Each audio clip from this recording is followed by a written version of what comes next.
right. And we'll get going here. I am live. Yep, we are live. Hello. Oh, okay. Hello, everyone. I am UnsungNPC. Should probably not have this on the screen that I'm sending. And doing this kind of co-op streaming deal here. We have Pondoor with me. Hi. Do That's me. you want to do like a little intro or anything, or? Yeah, I can talk a little bit about what I do, Heck myself yeah. and all that. So I am a Twitch streamer. I play Kingmaker up until now. I am currently the world record holder and also the only active speedrunner of Kingmaker. I just last night got a new record of 3 hours, 3 minutes, and 53 seconds.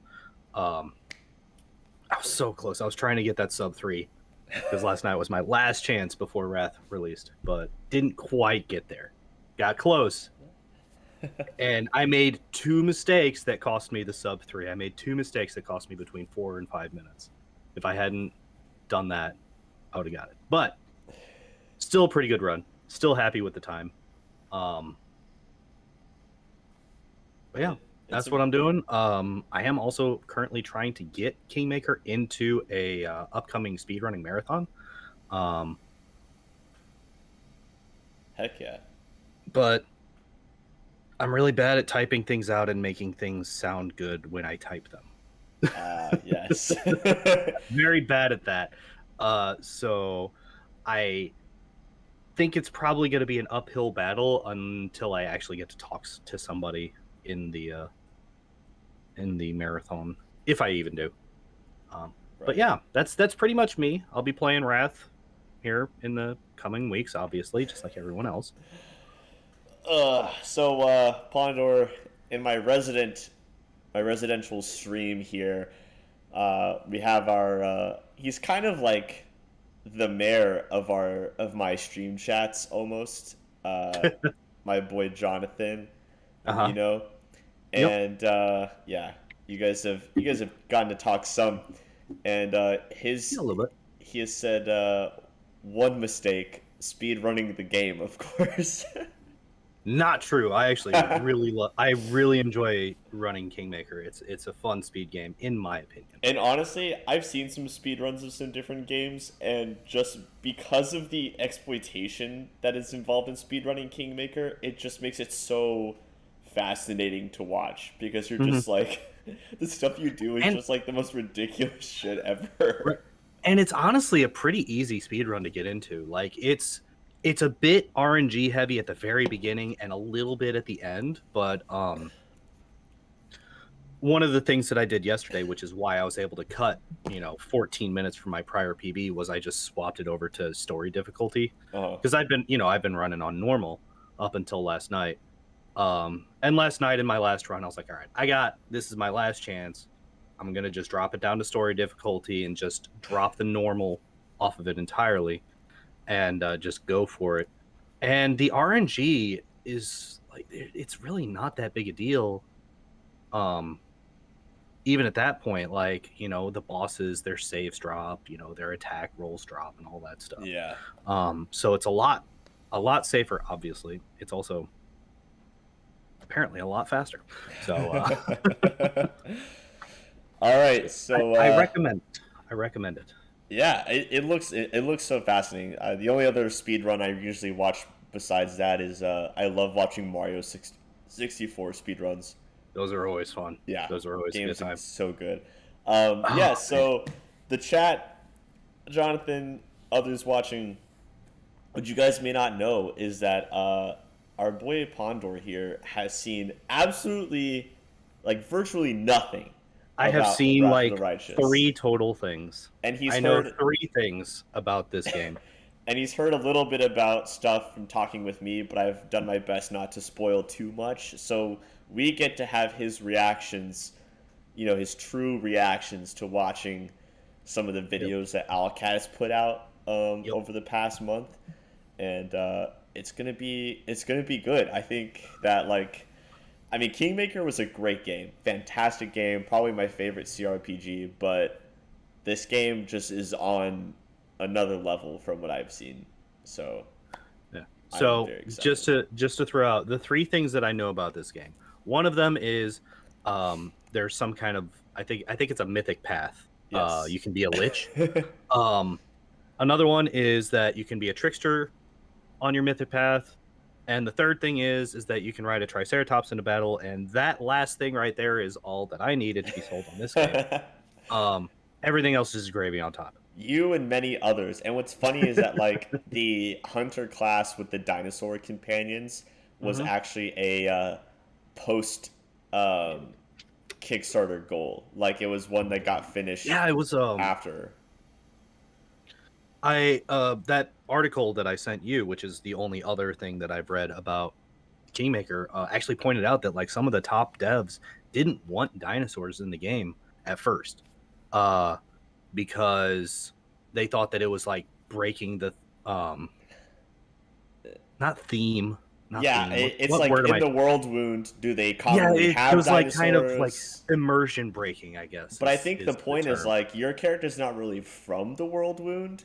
So like Okay. you could have a dinosaur from Also, wherever you come from, right? it's Because just dope as hell to have a dinosaur, yeah. so why not, right? Because unless you multi-class your companions into something weird, like you're the Right. only one that can have a dinosaur, basically. What? You're the only one that can have a dinosaur? Like your companions can have one, Okay. but like you'd have to Nanny. multi-class them into classes that like don't make sense. Oh, okay. Yeah, I definitely am probably going to be doing at least 2 casual playthroughs of this game. Mm-hmm. One of them with, the story companions that I choose and the Yeah. ones that I like and all that stuff. I think the second one is going to be a full Merc run if Mercs are a thing in this game. Uh-huh. And everybody's going to be riding some different type of dinosaur into battle.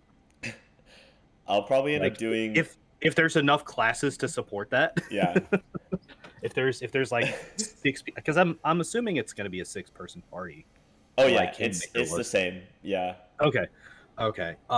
Luckily, whenever after playing Kingmaker, going back to games with like 4 or 5 people in the party, I'm just like, this sucks. I need 6 Well, like people. I'm swapping between that and Final Fantasy X. And Final Fantasy X, you only have one. You only have 3. Yeah. Yeah. But granted, the Kingmaker that I play only ever has 4.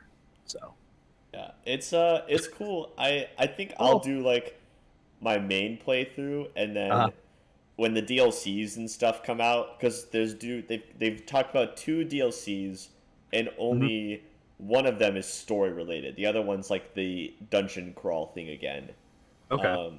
So once we get the other They're doing like yeah. a Tenebris Depths type of thing. Okay, got Once it. they do, That was a cool addition. it I was like cool. It was fun to test builds too. I've started the roguelike version twice, and I've gotten to like the 15th floor and just kind of lost interest. It's crazy because you actually have to. It's like there's like a meta thing to it. It's like you have to actually completely run the dungeon mode multiple times to actually win the full dungeon mode. Oh, I know. Like, which is insane. The merchant like upgrades his inventory whenever you go through a certain number of stuff and all that stuff. Yeah. But also, crazy. I was not like power gaming. I guess I kind of was because I was doing like I themed my second run through. Everybody needed an animal companion. I wasn't trying to power game. This was before I realized just how strong and overpowered animal companions were in Kingmaker. Yeah. I just love minion builds. I do too. Love minion builds. I do too. I've tried to do Lich multiple times in tabletop games. It always goes bad because for whatever reason, people get squeamish about resurrecting the dead and making them your slaves. They just have an issue with that, and I don't understand it. I mean, if it's baddies or like consensual, like good guys, then like who cares? Yeah. Yeah. They weren't. John. Well. I never really got too far with my Lich characters. They tended to die off pretty quick. Jonathan says this game seems to be a lot longer than Kingmaker, and he's excited for the dungeon DLC because it was his fave last time. It's longer than Kingmaker, huh? I wonder if I can break it. I'm excited for it to be longer. I am going to be trying to. That is one thing that I've been telling people in my streams Yeah. is while I play, even though I'm going to be doing a casual playthrough, like actually listening to quest text and doing story stuff, Yeah. I will also make sure that I have somebody with Dimension Door in my party at all times, and I will be trying to cheat, for lack of a better word. I'm not going to like it. I'm not going to be like spending a half an hour trying to skip through a wall. But like, if I find a place where I'm like, I feel like I can do something here, I might drop a Oh save here so yeah. I can come back later. Oh for sure. And I might spend like 5 minutes trying. Mm-hmm. I also okay. Before we jump into the videos and stuff, there is one question that I want to ask. Do you know if they have the pit spells again? I don't know for sure. I haven't gone too much into like no one's really done a bunch of like in-depth guides on like Okay. classes and spells and stuff.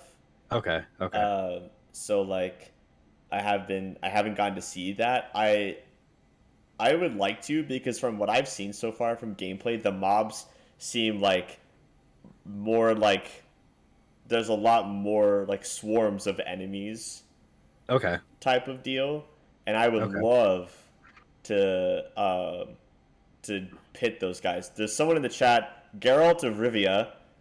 Thank you for Hey. gracing us with your presence, Switcher.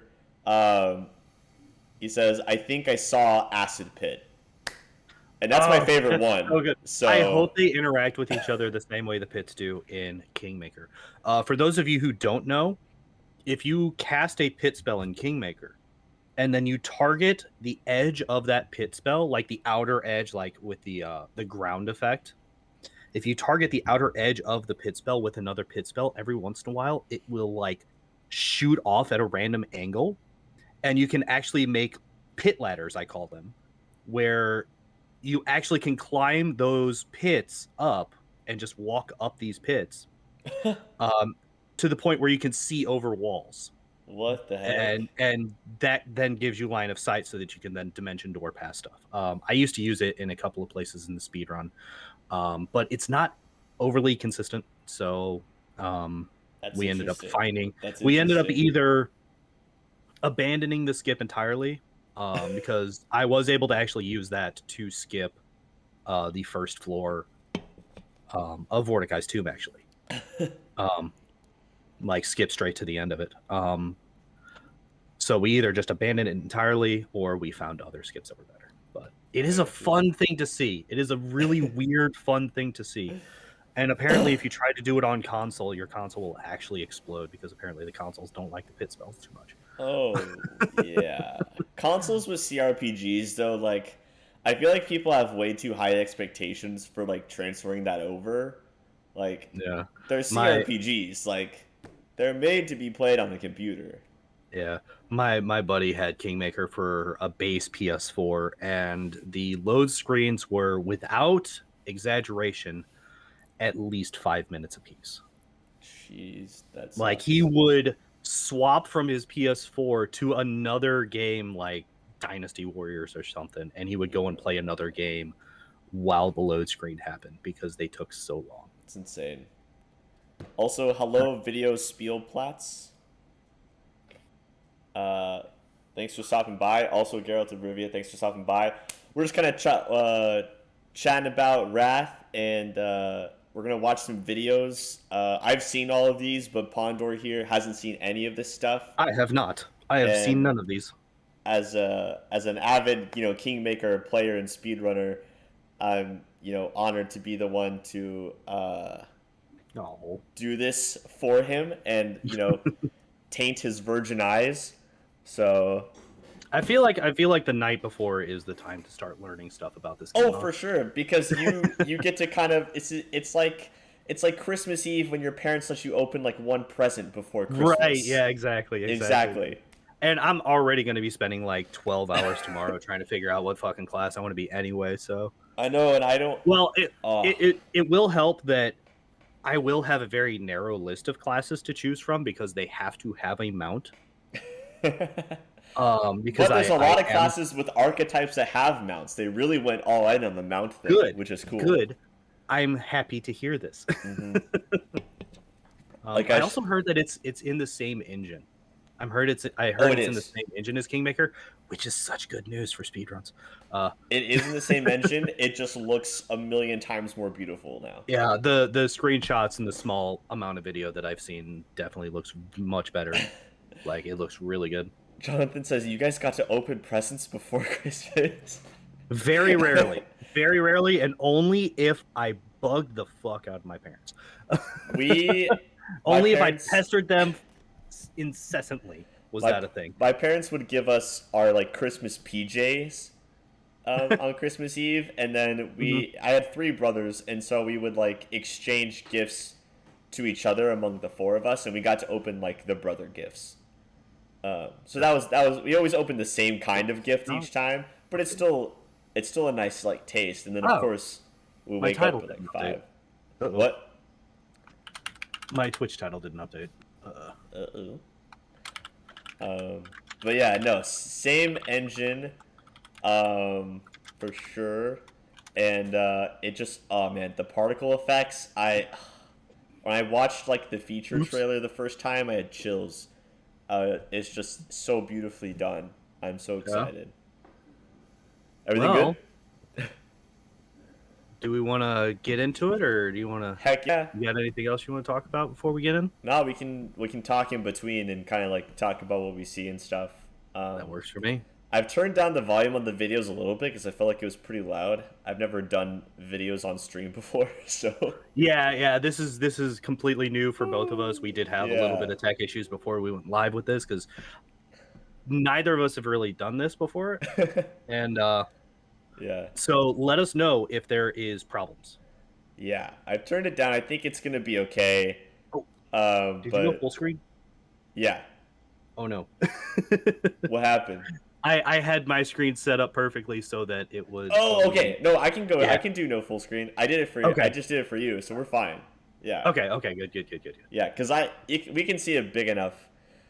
Video Spielsplat says, will you go a bit into builds later? I would like to know what classes or subclasses can work as a standalone healer. Oh! Ooh, yes. Okay. Like, get me started, I feel like please. You just, like, hit the thing that Unsung loves to do. I will... We're gonna talk in between these videos. All these videos are super short as well. They won't take up a lot of the time. I will totally dive into, like... About 5 minutes. Yeah, I'll totally dive into, like, builds and class stuff, and we can all talk about it. You guys can ask me questions. I personally, I'm gonna be honest, I haven't played the beta. I didn't pay enough to get the beta because when I paid for the backing of this game, I didn't know I was going to ever start doing YouTube ever. But I have played a little bit of the alpha. I've played over 1,000 hours in Kingmaker. I've been playing tabletop. Damn, you got me beat, I think. I've been playing tabletop Pathfinder for over 8 years. So, like, I know a lot, all right? I know a lot of stuff about it, so there'll be no trouble. I can totally give you guys the inside info on a lot of that stuff. And I've been talking with people incessantly in the Kingmaker Alcat game server about stuff. So you got me beat in the hours played. I think I'm around 600, but I've also only been playing the game since May. So I've gotten over 1,000 hours, and I've only beat it twice. I've beat it usually 2 to 3 times a week. I've only gotten past the first chapter 3 times. Oh wow. I do a lot of restarting. That's a massive amount of that's a way different experience between the two. Safe to say I know a lot about different builds because of that experience. Although we do spend more time in chapter 1 than any other chapter in the speedrun. Mm-hmm. Because that's when we do the experience grind and all that. Yeah. All right. Everything else. This is the feature trailer first. We got to start with the feature trailer. Yeah. All right. It's going to go.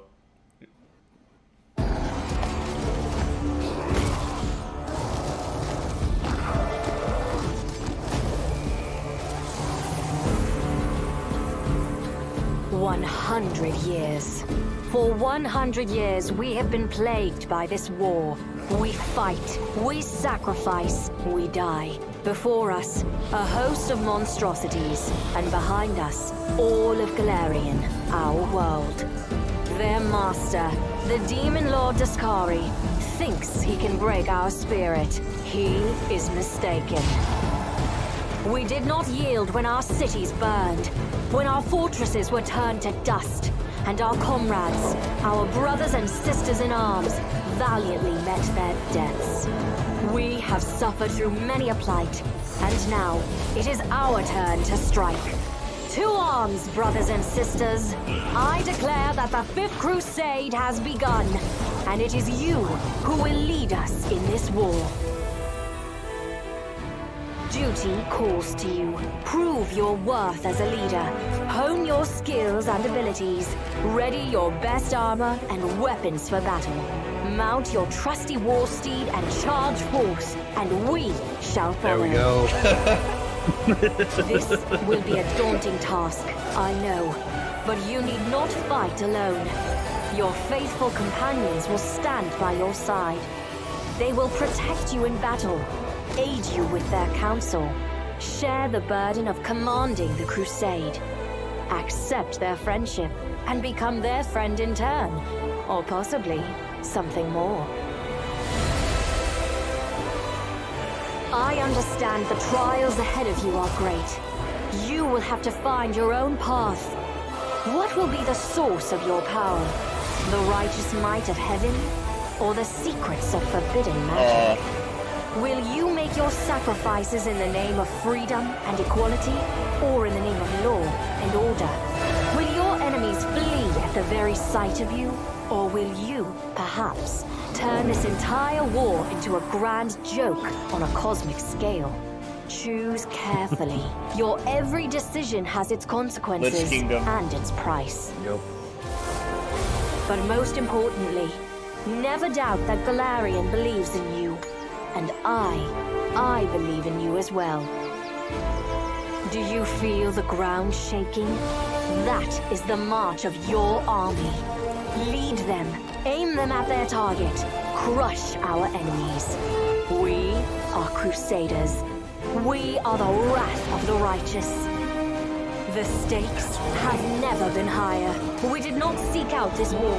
It invaded our home, and our world now depends on you and you alone. So the first time this is the one that you sent me, was it like last week or the week before or something like that? Mm-hmm. Okay. I completely missed the first time through. I completely and totally missed the like tactics gameplay that they show for just like a couple of short clips. Yep. I completely missed that the first time through. I'm really curious whether or not they pulled it off. Like, I think they have experience with that genre, don't they? Like some of the lead devs done like Heroes of Might and Magic or something like that. That's exactly what it is. Yeah. Okay. Yeah. It's from what I've seen people playing in the beta, like I've seen a couple people talk about that combat on YouTube and stuff, and like it looks great. There's talk about it at least in the beta being a little too easy, even on higher difficulties. So hopefully they're gonna have that balanced out by the end of like the first day patch. Oh, that's right. They will have a patch. Yeah, they're doing a patch right on like release. Yeah. So hopefully that'll be balanced out, because I would love a tougher like strategic combat, personally. But yeah, it looks so fun, and like the different units you can have is also dependent on not only your mythic path, but also choices that you make throughout the game in general. Right. So like obviously like whether you side with the Hell Knights, then you'll get Hell Knight troops. Oh, fuck them people.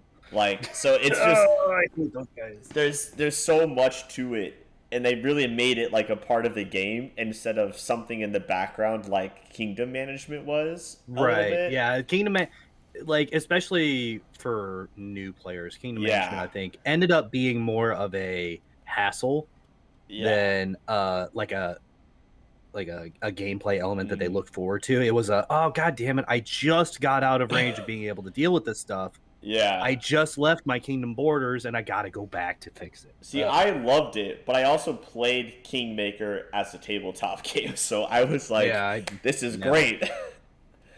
I've never played the tabletop version. I'd be curious. I'd be down to try it at some point. It's really fun. I had a fun time running it too. The characters, some of the characters are in the tabletop, and a lot of them. I think the only one that's really like exactly the same is like the nobles and Jamandi, and then Oleg. Oh, so Sertova is still a condescending ass? Yeah. OBS disconnected. Uh-oh. It's going back. All right, just let me know when we're good. Had a little hiccup there. I think we're good. All right. We reconnected. All right, good. All right. Oh, Sly Dog's here. Hell yeah, what's up, Sly? What up, Sly? Yeah, I'm getting like this orange-yellow signal on my OBS for some reason. But I'm wondering why that is. I think we're good. Don't know. I use Streamlabs. Yeah, I think we're okay. Okay. Yeah. All right. Cool. Good. So I'm trying to. I've kind of already. This is also going to help me a lot with kind of sort of staying blind, even though we're going through this. Is that my memory is absolute garbage. We just watched this video, and I'm already. What was in that thing again? But like one part that I like, and this is harkening back to me being an absolute simp for the Triceratops mount. The fact that it like starts with a horse, and it's like, okay, that's like the expected mount. Yeah. Like if you're doing mounted combat, you're expected to have a horse. Right. And then it goes to Smilodon, which as a Kingmaker speedrunner, I love the Smilodon. It's the best. And so like it just goes from like expected mount to, hey, Kingmaker people that like really like to like power game Kingmaker, here's like the best thing that you can do. Oh yeah, and everyone loves Smilodon and Kingmaker. Yeah, Smilodons are dope as hell too, but they're not as cool as a dinosaur. It's they're still a mammal, and mammals are just not as cool as dinosaurs. And they're still prehistoric. They are. They're like halfway to dinosaurs. Yeah. they're like 75% of the coolness of a dinosaur. But it just like goes from like the expected to, oh, okay, I can see that being a thing. Like, you know, a Smilodon mount, you have a Smilodon animal companion in Kingmaker. So it kind of makes sense that they do that. And then they just drop the, here's a goddamn dinosaur. Like, yeah. Mega Rhett Butler, Team Leopard here. Mm-hmm. Yeah, I personally love Leopard too. All the attacks they get is crazy. Hello, Mega Rhett Butler. I know that you recently found my channel. Super awesome to have you in the chat here. Glad you stopped by. Also, speaking of shout outs, hey, Dragon Man B. Yeah. I see you in the chat there. How you doing, bud? That Cake Slaps Jones. Fantastic name. First of all, that's awesome. That's the funniest name. The Jones at the end really adds to it. I feel like That Cake Slaps Jones. Yeah, you know, that's his name. Yeah, that's his full name. Beautiful. Glad to have you. Yeah. First name That Cake Slaps. Last name Jones. Yeah, you know, I got like the feature ship, like the particle effects for the Mythic Path stuff, like the like the Lich stuff with all of the freaking like undead skull things flying around.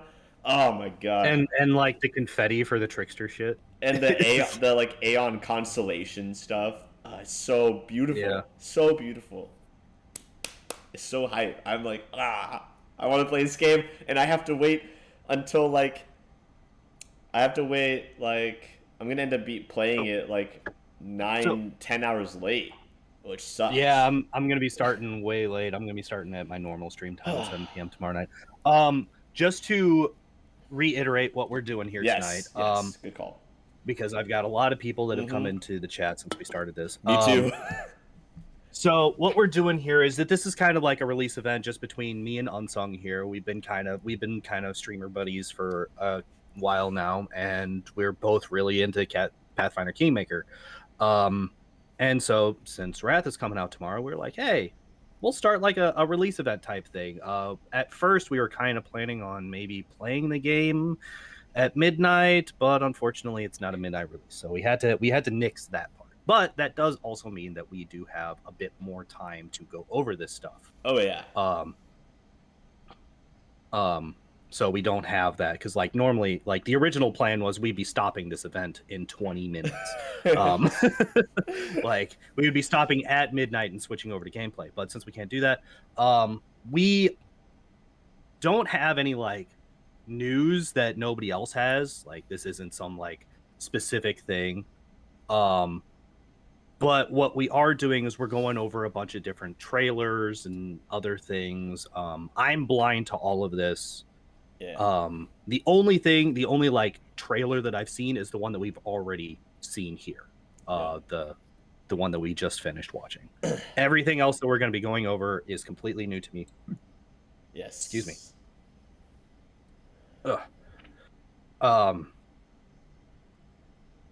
Yeah, did I forget anything? You got it. I usually forget it. Nah, we're gonna show you all the stuff. We're gonna talk about it. I had people talking about wanting to get into like stuff more about the game, even though we're not able to play it, which we can totally do because, you know, we're both knowledgeable in Pathfinder in general, like with the rules and classes and stuff, and we've both played Kingmaker a lot. I know. So there's a lot we can talk about.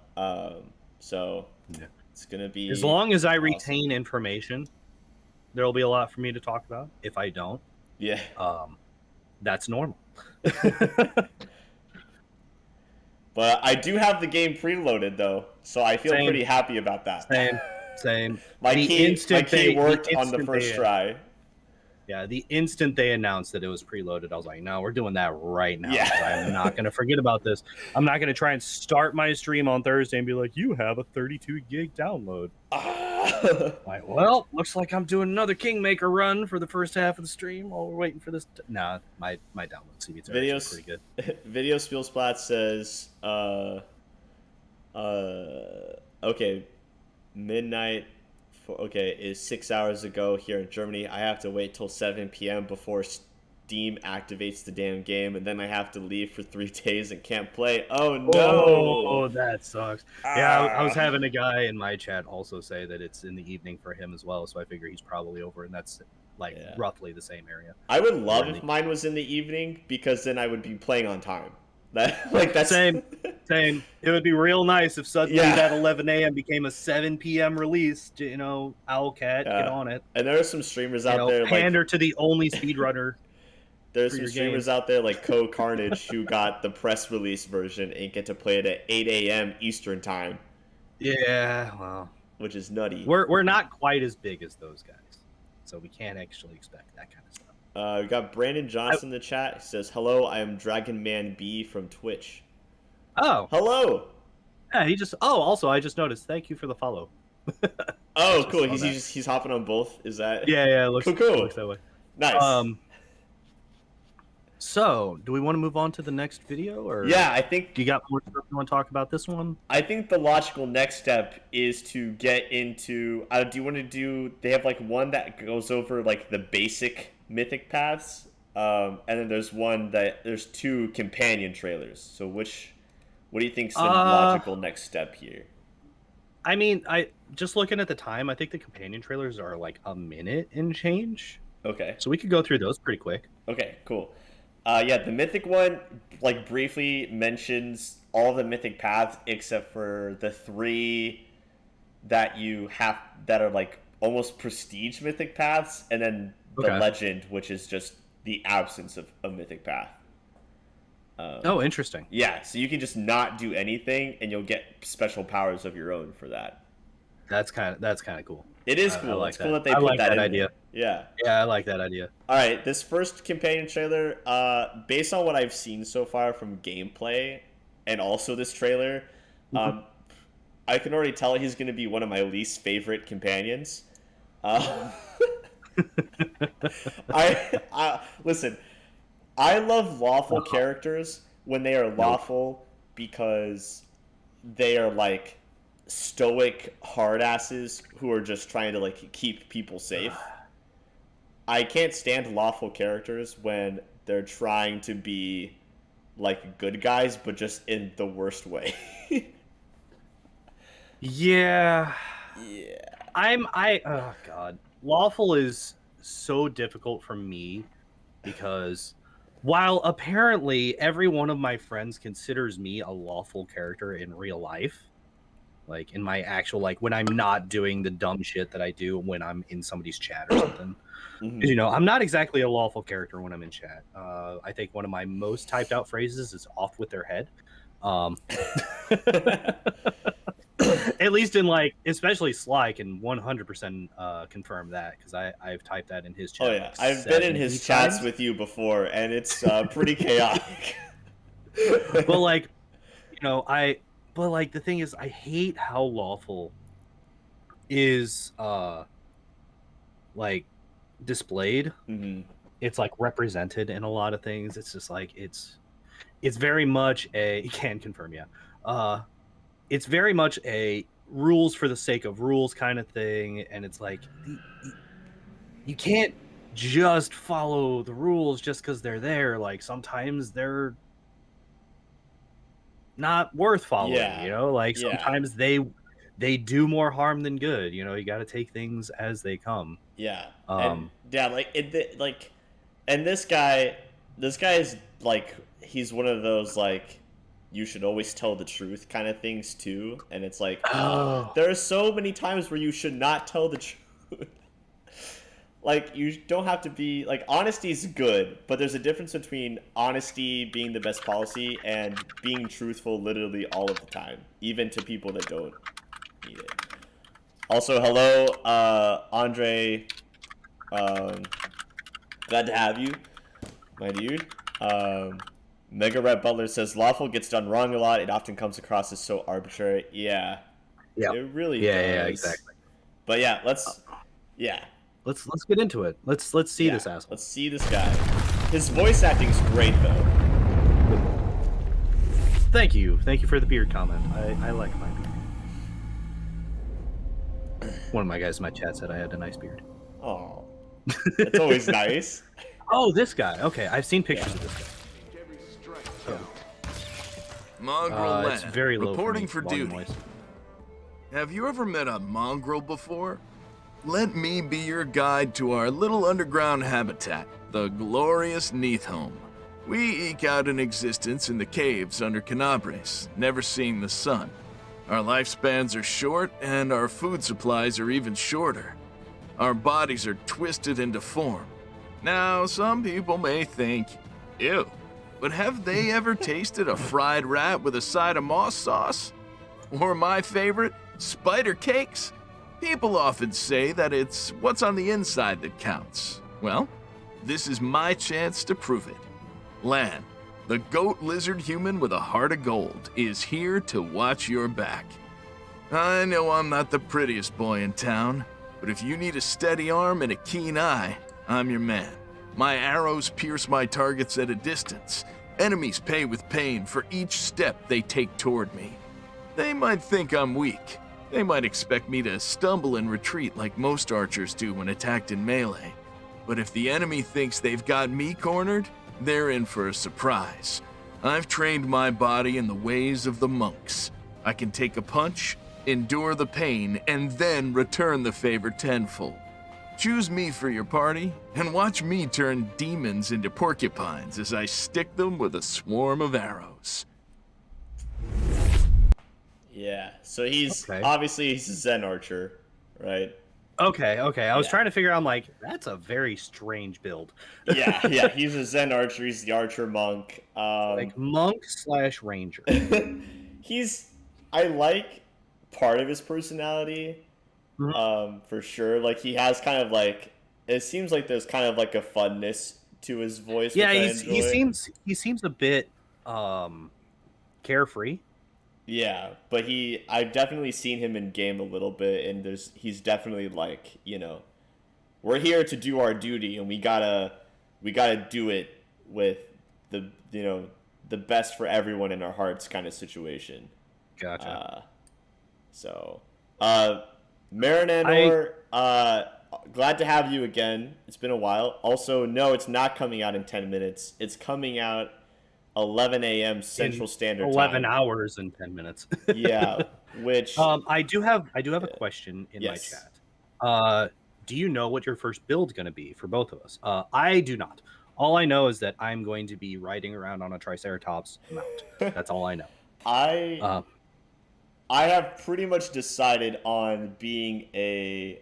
I've always known I was going to be half elf because it's my favorite race in tabletop to be. Oh yeah, you talked to me about this. Yeah, I've decided on being an alchemist incense synthesizer because I want to be support, and they like the incense can do different things. You get different effects for them as you level up, which is cool, and I can still throw bombs.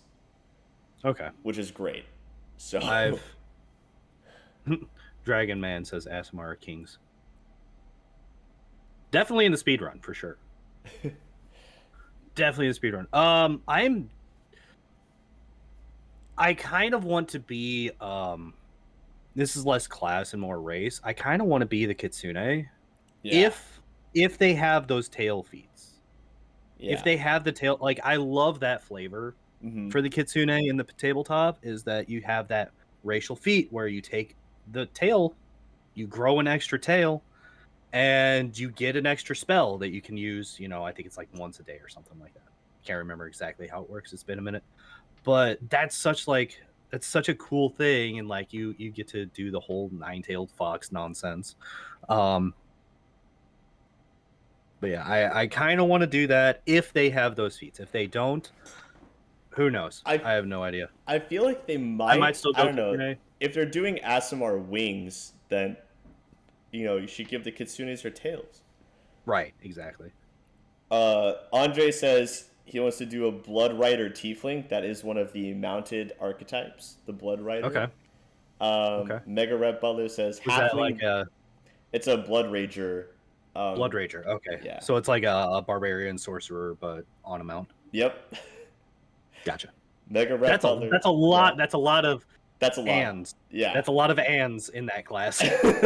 It's a barbarian and it's a sorcerer and it has a mount. Yes.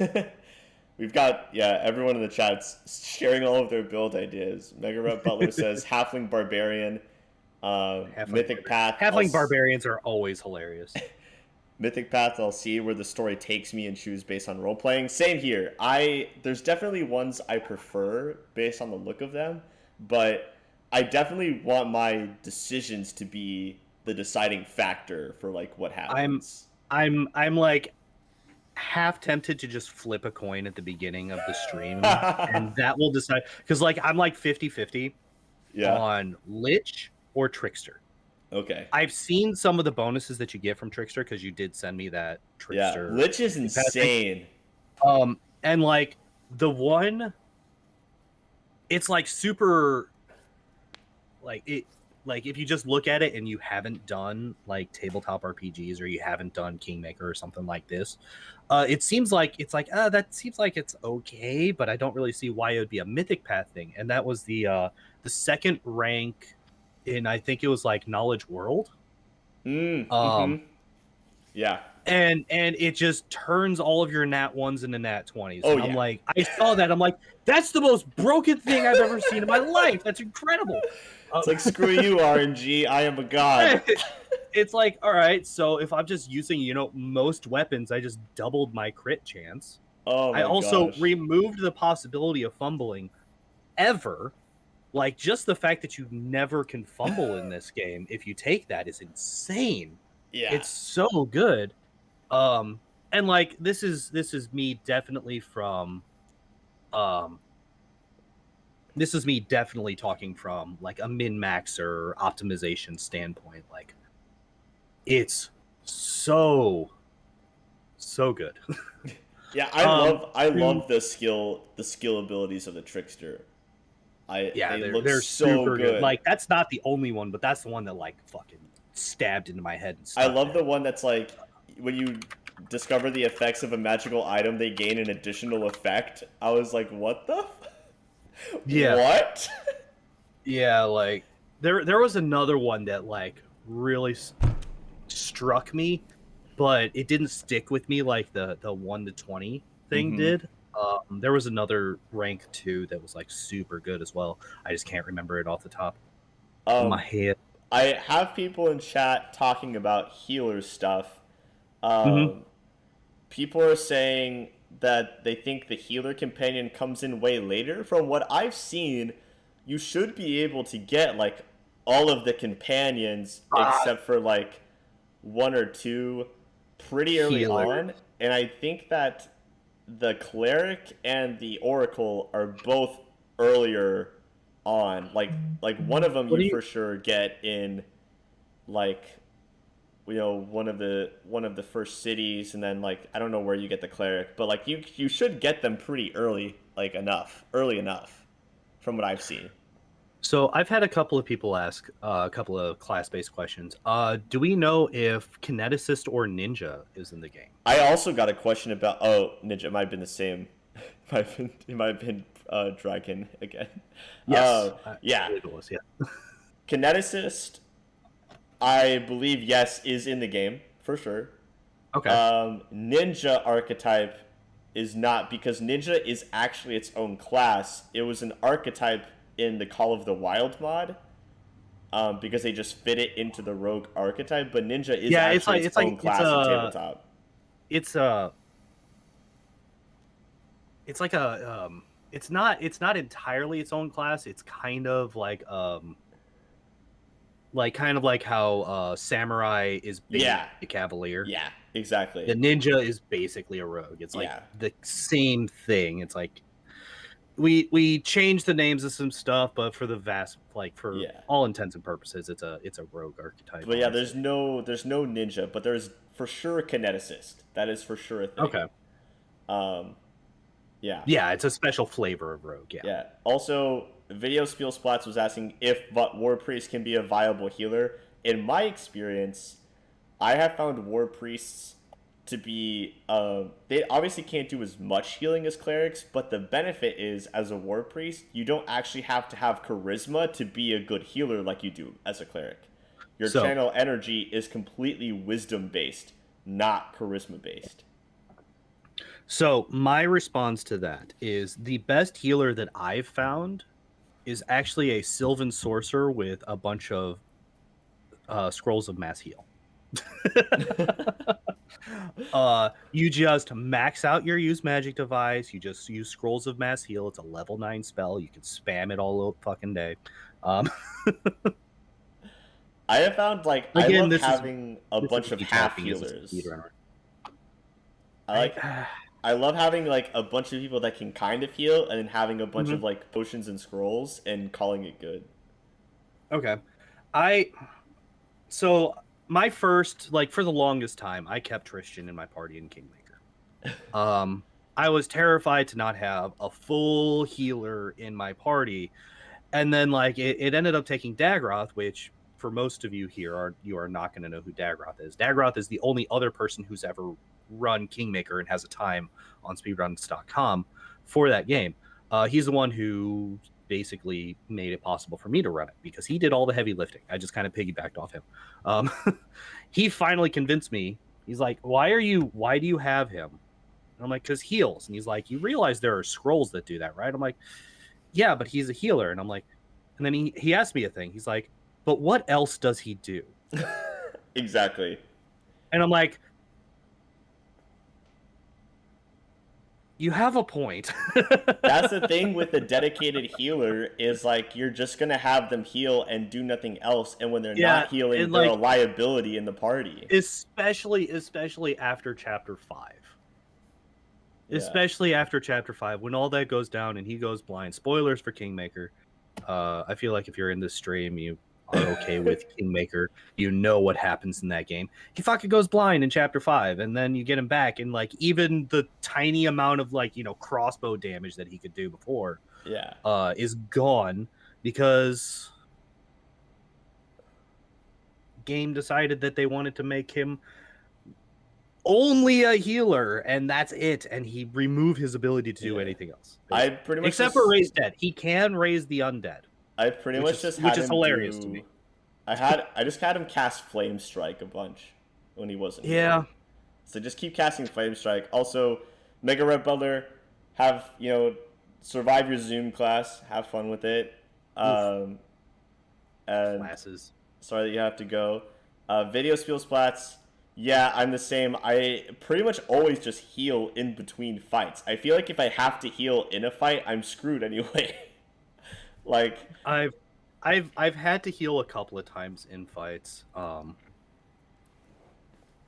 big boss fights. Yeah. Yeah. But like if I'm fighting a bunch of goblins and I have to heal, then I'm doing a shit job anyway. Well, yeah. And that's what controlled fireballs are for. You just blow them all up and then you heal afterwards. Yeah. Controlled fireballs for everybody. Yeah.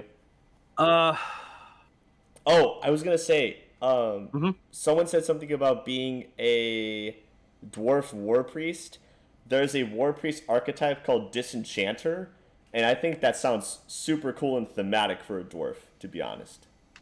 A Disenchanter. Yeah. He just breaks magic items. It seems like an anti-magic type of war priest thing. It just sounds cool. I was like, if you're a dwarf, that's the kind of war priest you'd want to be. I'm just imagining a Disenchanter as an enemy, and he comes up and he just like destroys all of your magic items, and you just have to restart the entire game. It's like the shit enemy of this game.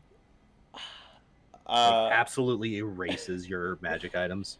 Mini announcement. It is now officially my birthday. I am 26 years old. Yo, happy birthday. I did not know that today was your birthday. Yeah, September the 2nd, baby. We are here. It's my birthday. I have survived a quarter of my life, assuming I decide to eat right at some point. It's easier than you think, and by that, I mean, that depends on what you mean by eating right. I didn't even pay attention to the time, but my wife just came over and was like doing the countdown for me, so super fun. Thanks, guys. I appreciate it. Do we want to watch Wool Jeff Doe's companion trailer and then talk more about build stuff? Yeah, we can do that. Yeah, this guy I think seems cool. I love a good Tiefling rogues are great. Oh man, just piling up the stereotypes here. Oh, just wait. The Tieflings in this world is it's completely that way. What's that name though? Psst, over here. Hey, Commander, listen.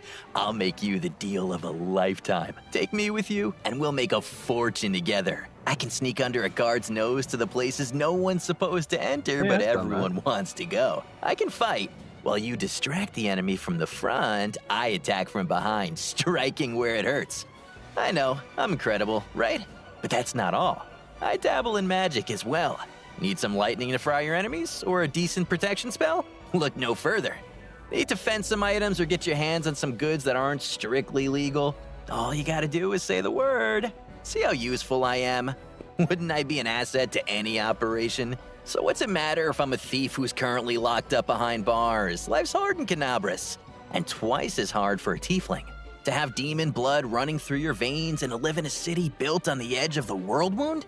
Now that's what I call a cruel twist of fate. People already hate me just for being what I am. So one day I decided that they might as well hate me for what I do too. So I joined the Thieflings, a tiefling-only organization of robbers, thieves, and other fine ladies and gents forced to play the miserable hand they've been dealt. How did I end up in jail? Oh, it's quite the tale of betrayal and rotten luck. Release me, and I'll tell you all about it. And then I'll travel with you to your journey's end. You have my very honest word on it. Yeah, I imagine... Seems like a good stand-up citizen. I imagine being someone with demon or devil blood in you and being in the world wound is... Yeah, like, that's definitely an interesting story bit there. Yeah, I dig it. So, is he Arcane Trickster with the black market feat? Well, he's the Eldritch Scoundrel. Eldritch Scoundrel, yeah, okay. The rogue archetype. And for some reason, yeah, you can, like, use him as a shopkeep of some kind, too, which is pretty freaking nuts. Yeah, I saw that. Like, that's kind of crazy. I'm curious how that actually works. I'm down. Is it like something that you can only? Because like if they just let you sell stuff wherever, then I imagine inventory it's an space at is no camp longer thing. a thing. Yeah. Yeah, that's what I figure. But like just the thought that it's like, all right, well, we can't leave this area because we're encumbered. Hey, you want to just like buy all my shit real quick? Right? Exactly. Just like, hey, just and apparently there's so much loot. Like it's not. They balanced out the economy because man was Kingmaker freaking inflated.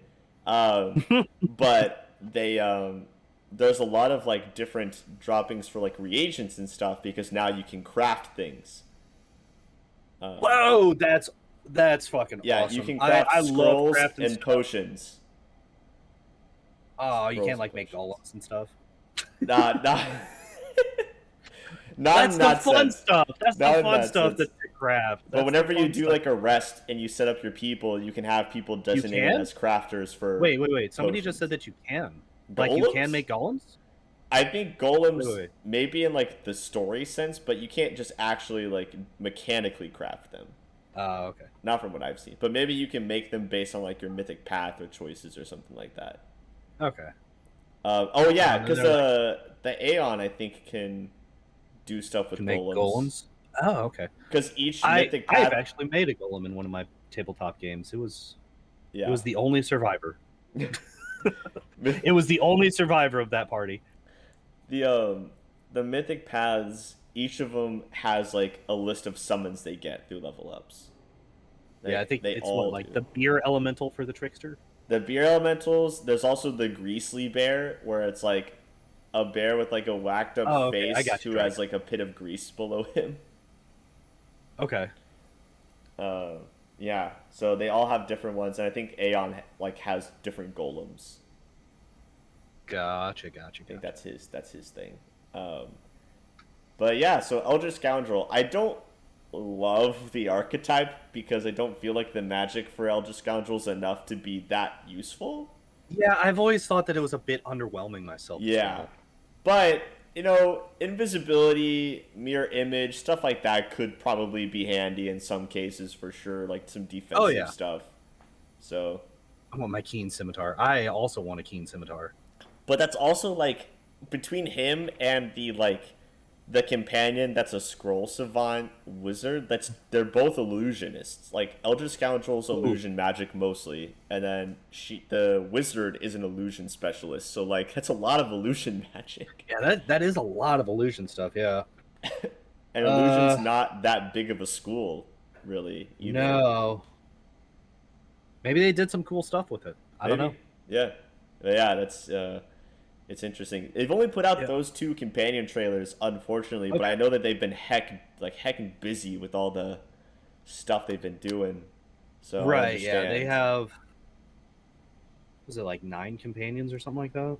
Yeah, there's a lot because there's Sela, Camellia, Lan, Wenduog, Ari, Darren, Greybor, Socio, Rengil, Volgif.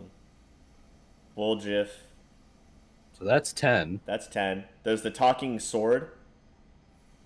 You have like the. I'm sorry, what? There's a sentient sword that we won as a backer reward that is like a companion and weapon. No. Yeah. No. A sentient sword. Wait, it's a companion? Well, it doesn't function. Or is it just a weapon? It's a weapon, but it talks in conversations. Oh, okay, gotcha. I'm like, wait, it's like its own character. It just like floats around, talks. You can develop a relationship with it, just not like level it up and stuff like that in the traditional sense. Okay. So right, I was gonna say like the most hilarious path is the romance path with the sword. Oh no. I'm trying to remember if there was anyone else. I feel like my gut there's Ember. Ember, like the red panda from Kingmaker? The DLC pet? Ember is in like the she's like an that elf. would be the dopest. She's an it's elf. just like Oh wait, yeah, what you were saying? Keep going. Oh no, I'm just saying, like, that would just be the dopest. You just have a red panda companion. She's an elf witch, and she's like a child. Oh, okay. There's Nenio.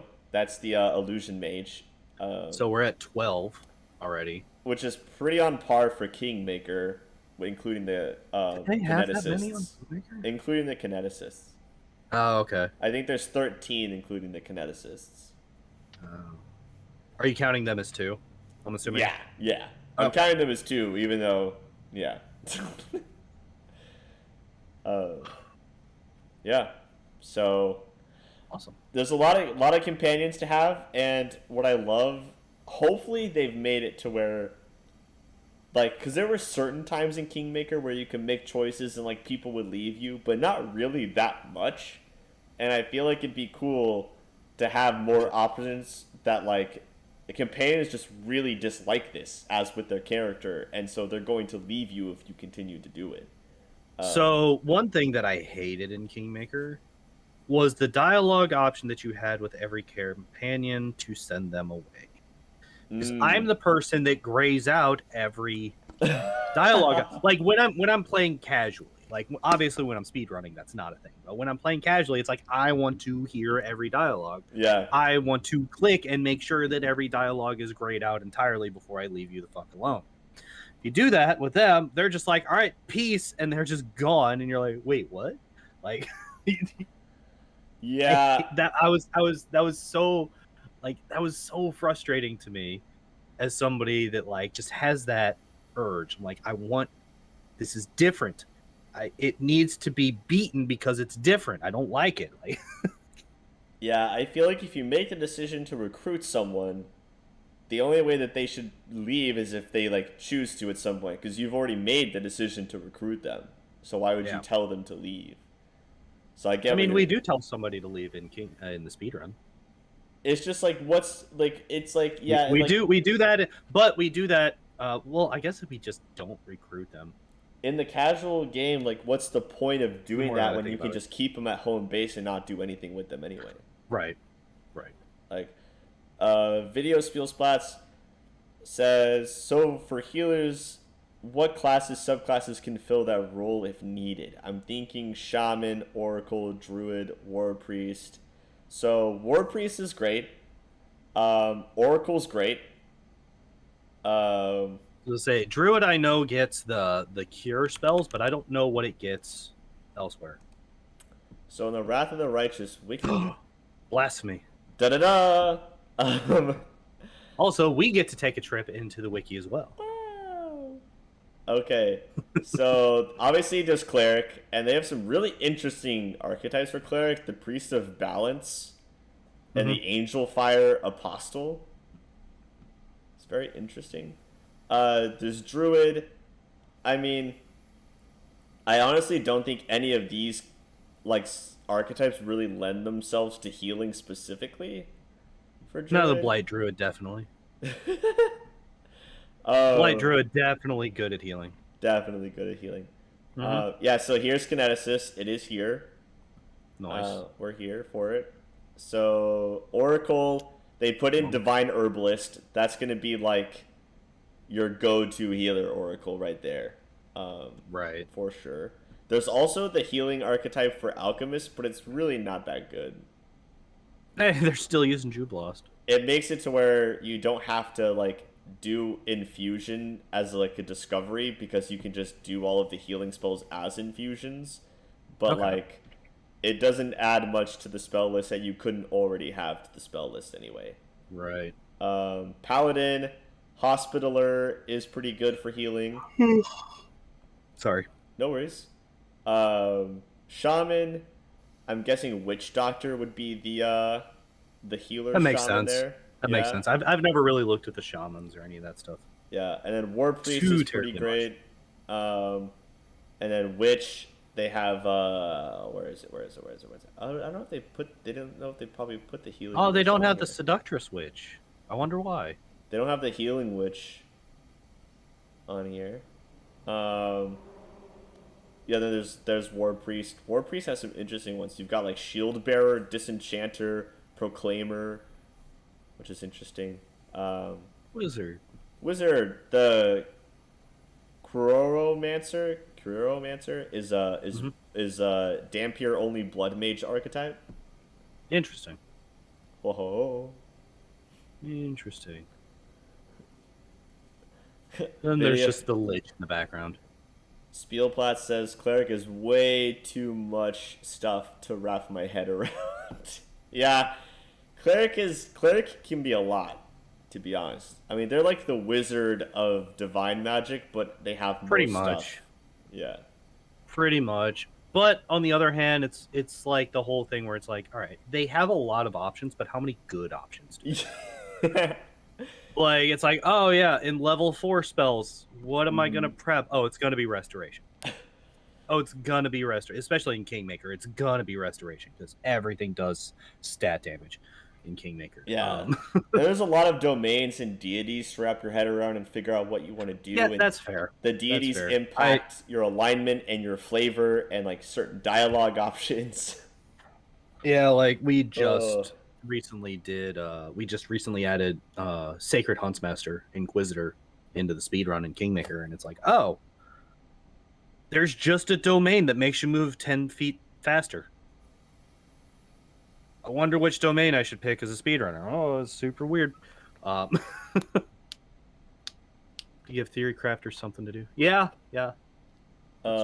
Dragon says, so what god would you choose for a gameplay from a lore perspective? For a lore, for me, is Caden Kalian.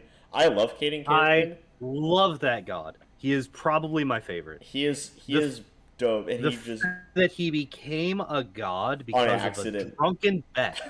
Not accident. It was a drunken bet that he doesn't even remember like completing. Yes. Yeah. Is hilarious to me, and I love him. I love him. I also honestly love Norgabur. He's like the neutral evil like thief god. Yeah, Norberger. Yeah, Norberger. I love that guy. I think neutral evil is an interesting alignment, and I think like there's some room for some moral gray area and not just being evil and like worshiping him as well. I also think that Ravagug has some good points. You know. I mean, if we're looking at it, objectively, like sometimes it's just better to burn everything and start anew. I love Asmodeus as well. Asmodeus is my dude. Yeah. Always my dude. Okay. I am gonna be honest. I don't know a whole lot about the deity lore in Pathfinder. I know Caden Callian. Yeah. I don't even remember why I actually researched him at one point, but yeah, that's basically the only one that I know super fair, not even super a lot about, just like a fair bit about. Yeah. I know that Saren Ray is the worst. I mean, it's kind of cool that she's like mercy, but also willing to kill those who don't deserve it. Mercy to those who don't deserve it. But she's like, oh yeah, like back to Ravagug. Oh yeah, that thing that took all of the gods to beat. Yeah, instead of killing it while it's weakened and hurt, we're just gonna lock it up and let it heal up and come back even stronger with children that are impossible to kill as well. Yep. And she's the worst. Saren Ray is the worst. The end of the world will come because of Saren Ray and her weakness. Well, Andre says, anyone doing Legend Path? Honestly, I could see my character possibly doing that. I plan on playing a true neutral character because I like playing true neutral and seeing where my decisions take me. I actually thought about doing that too. It's fun. It's a fun time. But I kind of also want to be a lich. I kind of really want to be a lich. I've heard that there aren't like the dialogue options to become different paths can like alter your alignment, but none of them are like alignment required. Oh, okay. From what I've seen. That's interesting. You could be like a neutral good lich. Yeah, you would probably become evil if you wanted to keep doing lich things, but you can start out that way. That's awesome. Song with Brett. I actually do like that. I do like that a lot. I've never been a fan of alignment restrictions, especially when one is to recruit the freaking trolls into my goddamn kingdom. Why do I have to be chaotic? They'd be really good at enforcing the law. Why do I have to be chaotic, though? I feel like a lawful person would be great at whipping those assholes into shape. I don't know. I just shoot them. I just kill them. Dragon says... It takes less time to kill those guys than it takes to talk them into... I love recruiting everyone into my like kingdom or army or team or whatever. Like recruiting is my favorite thing. Some people don't deserve a second chance. Something Batman needs to fucking learn.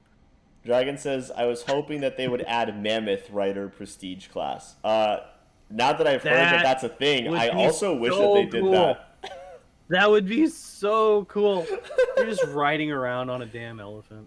And considering, on a super huge elephant. Yeah, like, you're not even super like huge mammoth riding into freaking battle. Like, screw you, demons. I am a mammoth. Cool.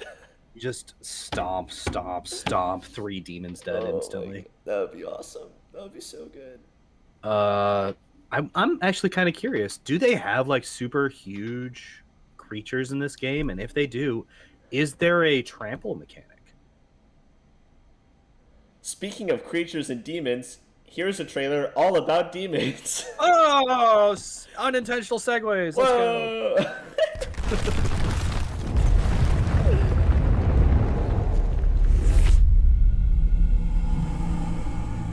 Spawn of the Abyss. So these are all the different enemy types. They go into most of them. I don't think they go into all of them technically. Okay, good. I don't want to do. I want to. Hi everyone, I'm Philip Kovalov, Senior Level Designer at Owlcat Games. And today we'll be talking about demons. Our adventure begins more than 100 years after the onset of a war with demons, fought by crusaders from all over the world. Demons' bodies are made up of the essence of the abyss itself rather than flesh and blood, so ordinary weapons are not effective against them. You'll need specialized weapons forged from cold iron. And if you're dealing with powerful demons, you will not have much luck without enchanted weapons that deal holy damage. Let's take a closer look at some of the demons. Sloth demons, or dretches, are ugly little things that comprise the lowest layer of the demonic host, the weakest demons there are. Despite their weakness, however, they have a tough hide and the ability to create a disgusting, fetid, sickening cloud. Spells that offer poison protection can shield you from those clouds. I just want to point out the just like utter cutting in half here. From those clouds. Like that dude, the gore and the different combat animations they've added in are insane. Like that dude is just cut in half. So it's not just, oh, you crit, they explode into a ribcage anymore? No, they added so much different stuff in for like the animations. And that's everything. Cool. I like that. It's very exciting. Like while it was hilarious to watch like centipedes explode into rib cages, honestly, I don't know. I think there are some monsters and some enemies that don't do that. I think centipedes don't actually do that, but the thought of it happening is hilarious. Yeah. Dragon says the thing about Mammoth Rider is that it doesn't have to be a mammoth. It just means that your mount can go from large to huge size. Ooh. So, like, you mean huge Triceratops? Yeah, I was about to say, I have a feeling that is something I would be interested in. Of those demons with the ability to teleport, the lowest tier is the Brimarak. A Brimarak is formed from the souls of arsonists and pyromaniacs. It looks more or less like a humanoid goat. It's Black Their Phillip. greatest passion is burning it all down. They'll burn you, your cat, and your house. Should you encounter a Brimarak, make sure you have some form of fire protection at the ready. Babals are formed from the souls of serial killers, maniacs, and others who took pleasure in the art of murder. Their appearance is that of a horned skeleton with skin coated in vile reddish slime. The slime is extremely dangerous to loyal animal companions and heroes who prefer unarmed combat. Babaus are very patient hunters. They can lie in wait for their prey they've selected for months or even years on end. The best advice for an adventuring party on how not to fall victim to babaus is to separate them and prevent them from focusing on a single target. The Inibatsu, or the so-called death demon, is a mixture of a human-like entity and a bat with leathery wings, sharp fangs, and claws. Its distinct ability is its death-stealing gaze. It quite literally drains the life force of anyone who makes eye contact with it. Mortals who die in this way immediately rise as undead, typically as ghouls, under the complete control of the demon who created them. Let's talk a little about the Rak, or the Raft demon. A Rak is a blend of a vulture and a human. Raks are constantly surrounded by a cloud of feathers and demonic spores, which sprout upon contact with skin, inflicting excruciating pain.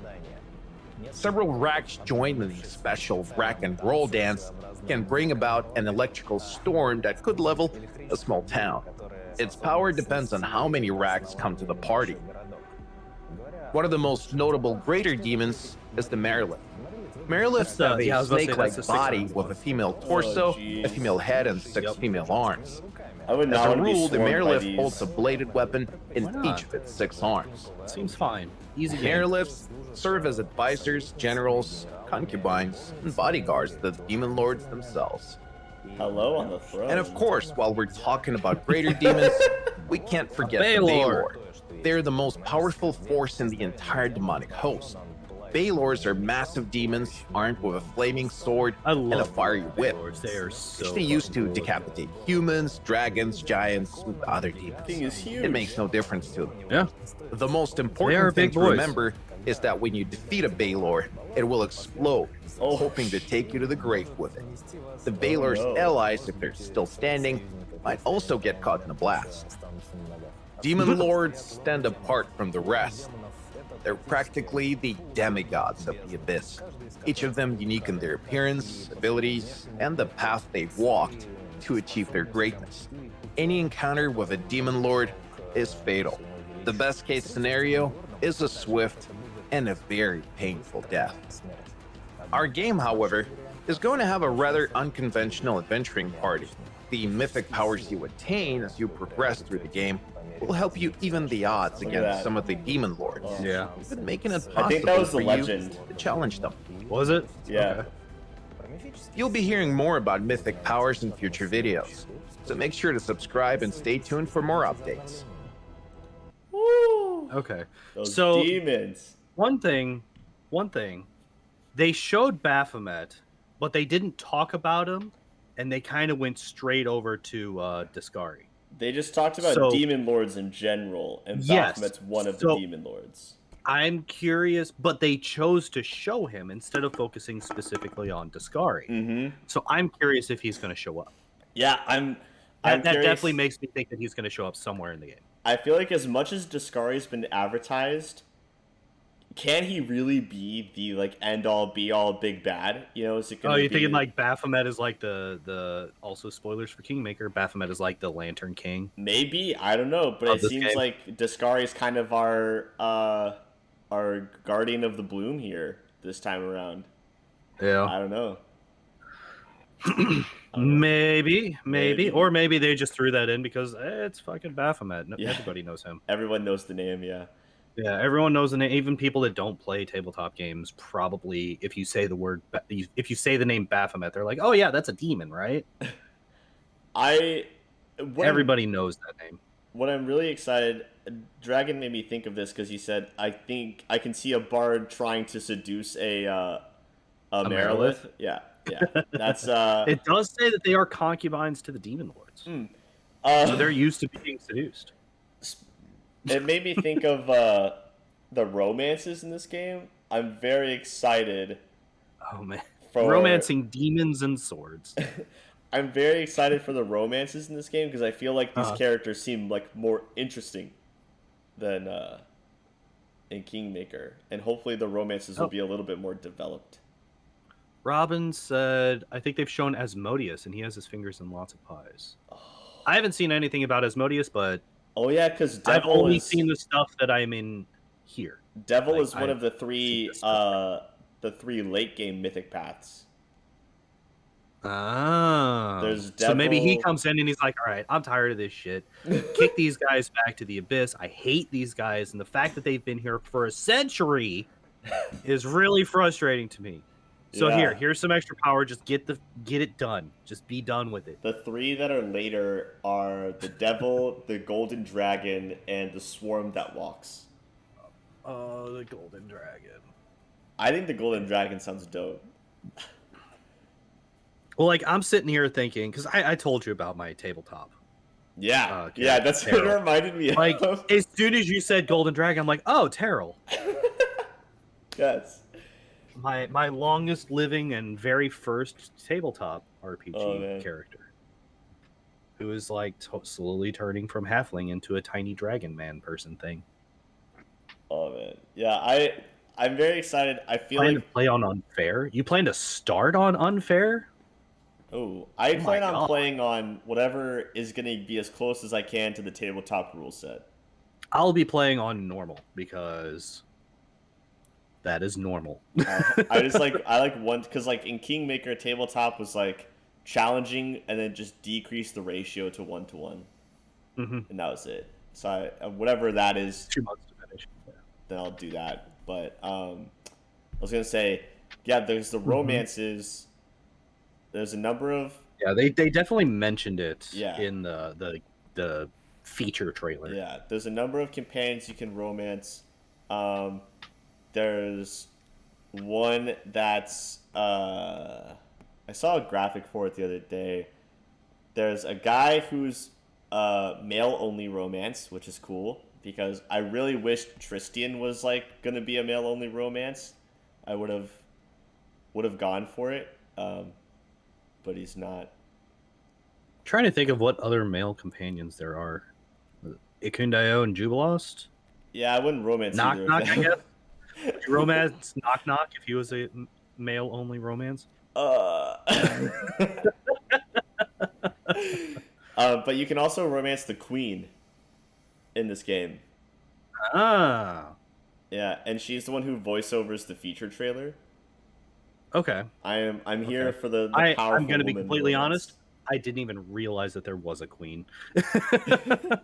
Yeah, probably should have that makes sense. We don't rule this place. We're I guess we're just like the general or something. Yeah, we're like the lead commander, basically. Okay.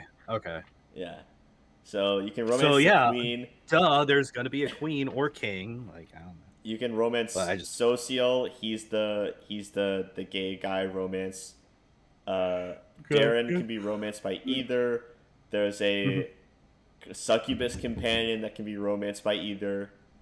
I remember reading about that. Yeah. There's a fucking succubus. Okay, sure. There's also are succubus demons or devils in Pathfinder? I think they're demons, aren't they? I wonder. Succubus, demon, or devil. I think demon. In 5e, they're demons. I imagine that's 5e. It's similar. That's 5e. I don't know. Let's see. Pathfinder. No, don't give Type me of that. demon. Yep. Yeah. Okay. Yeah. Demon. I sees it. I saw it. It's a type of demon. Yeah. Okay, so it's a demon. Demon.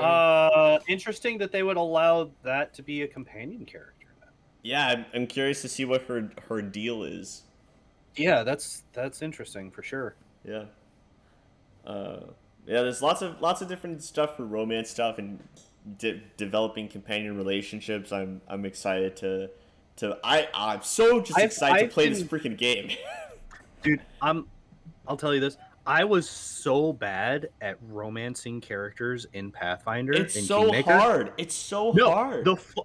I did it successfully on accident with every female except for the one I was going for.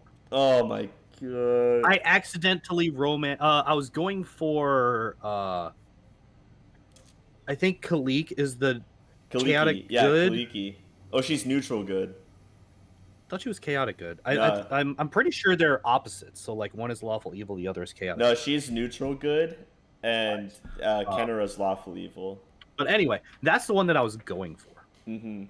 I slept with her sister. I slept with Octavia. Valerie got pissed off because she thought I was flirting with her, which I was not. Like. Do you know how to do the Kaliki one? Because I know how to do it. No, and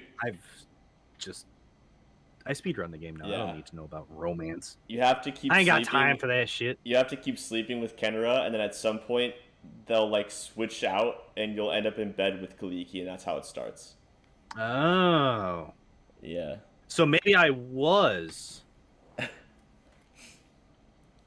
It's the only way to do it. Oh, okay. Igloo. Okay, so Aaron, yes, is the devil version of a succubus. Okay. Okay. I've actually encountered an Aaron, yes, in my tabletop game. That is actually the demon that seduced the druid that I told you about, Unsung. Ah, yes. It was actually an Aaron, yes. I ran a Pathfinder campaign where the big bad of the game was the demon lord Pazuzu, because his name is freaking hilarious. Oh yeah, Zuko from Avatar. That's what his sister calls him, right? Pazuzu. Oh my god. Pazuzu, Demon Lord. Why is this in my search history? Anyway, probably because you've looked it up while you were doing that. Yeah, he's Dark Angel of the Four Winds and the Prince one of the eldest. Ariel. He's the Dark Angel. Ah. Yeah, he's cool. Okay, I like him. I just like Pazuzu. It's just a funny word, you know. It is. That is a very fun word to say. Yeah. I'm so stoked. I'm stoked to play an Alchemist. Same. I'm so stoked to play an I'm Alchemist. stoked to play a new Pathfinder video game. Yeah, for real.